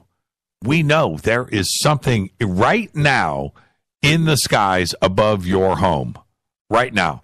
Walk outside and look up. And if you don't see anything, And then you get night vision. You borrow your buddies. You get some night vision. It doesn't have to be the most expensive. Just get some night vision and look up. You will see some of the most crazy things. Up at ECETI, there was, I don't want to say his name, that had a night vision scope, right? That's all it was, just a one-piece monocular scope. And he told me what he spent on it was like $300. And I was out there most of the night with this, just looking up. It was extraordinary. And you point it up to the sky and look, and you start to see this movement that's going on up there. And you pull it down and you look, and there's nothing there. It really trips you out. It really, really does. You're so acclimated to walking out and looking up at the sky, because we all do. We're looking at the Milky Way. We're looking at the stars, and we're looking at planets, and you have your star mapper program on your cell phone, and you're looking, and oh, there's Pegasus. Oh, that's cool. All right, you do all of that. But once you and there's nothing moving, and once you get night vision, and you walk out one time, and you do it, and you see what's really happening, it's a trippy thing. And then you get the group together. You get a group together, and you guys are positive. And I know this sounds crazy, but you're positive. And you just go out and get together, get the lawn chairs, and just sit there and start watching the skies, and something extraordinary will happen. It will. It is so much fun to do. The things that we saw up at ECETI, and the reason why I'm talking about ECETI, because it just happened. This was last weekend, just happened. There was something that I haven't mentioned yet. So we're sitting there, and I've got binoculars. I don't have I've got binoculars, and we are somebody's here visiting for the close of the show. Very cool, and looking up. This thing went across the sky, and I want to say that it looked like a satellite. And you have to be objective here and assume that everything is a satellite, because what happens after that is the beautiful part. I can't wait for the show to end, because we have guests here. I can't wait. And as I'm watching it with the binoculars, it was going forward across the sky, and again, this was not with night vision, it was with binoculars. But with the naked eye, you couldn't really see it. But with the binoculars, you could. And it was going across the sky, and then look at everybody in the bunker camp. It's going over like this, and it goes just like this, right? And never broke speed.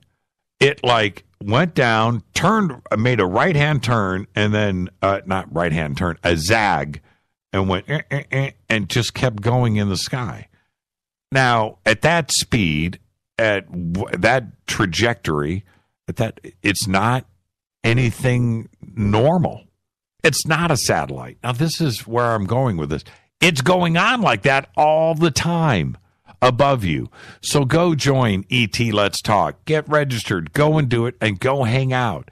That's what you need to do. It is the funnest thing that you could ever experience, and it is a life changer. It is a game changer when it happens for you for the first time. I'll never forget Rita. I'll never forget Rita when she was standing in front of me with the night vision looking up, and the things that she said right in a row. This is Fade to Black.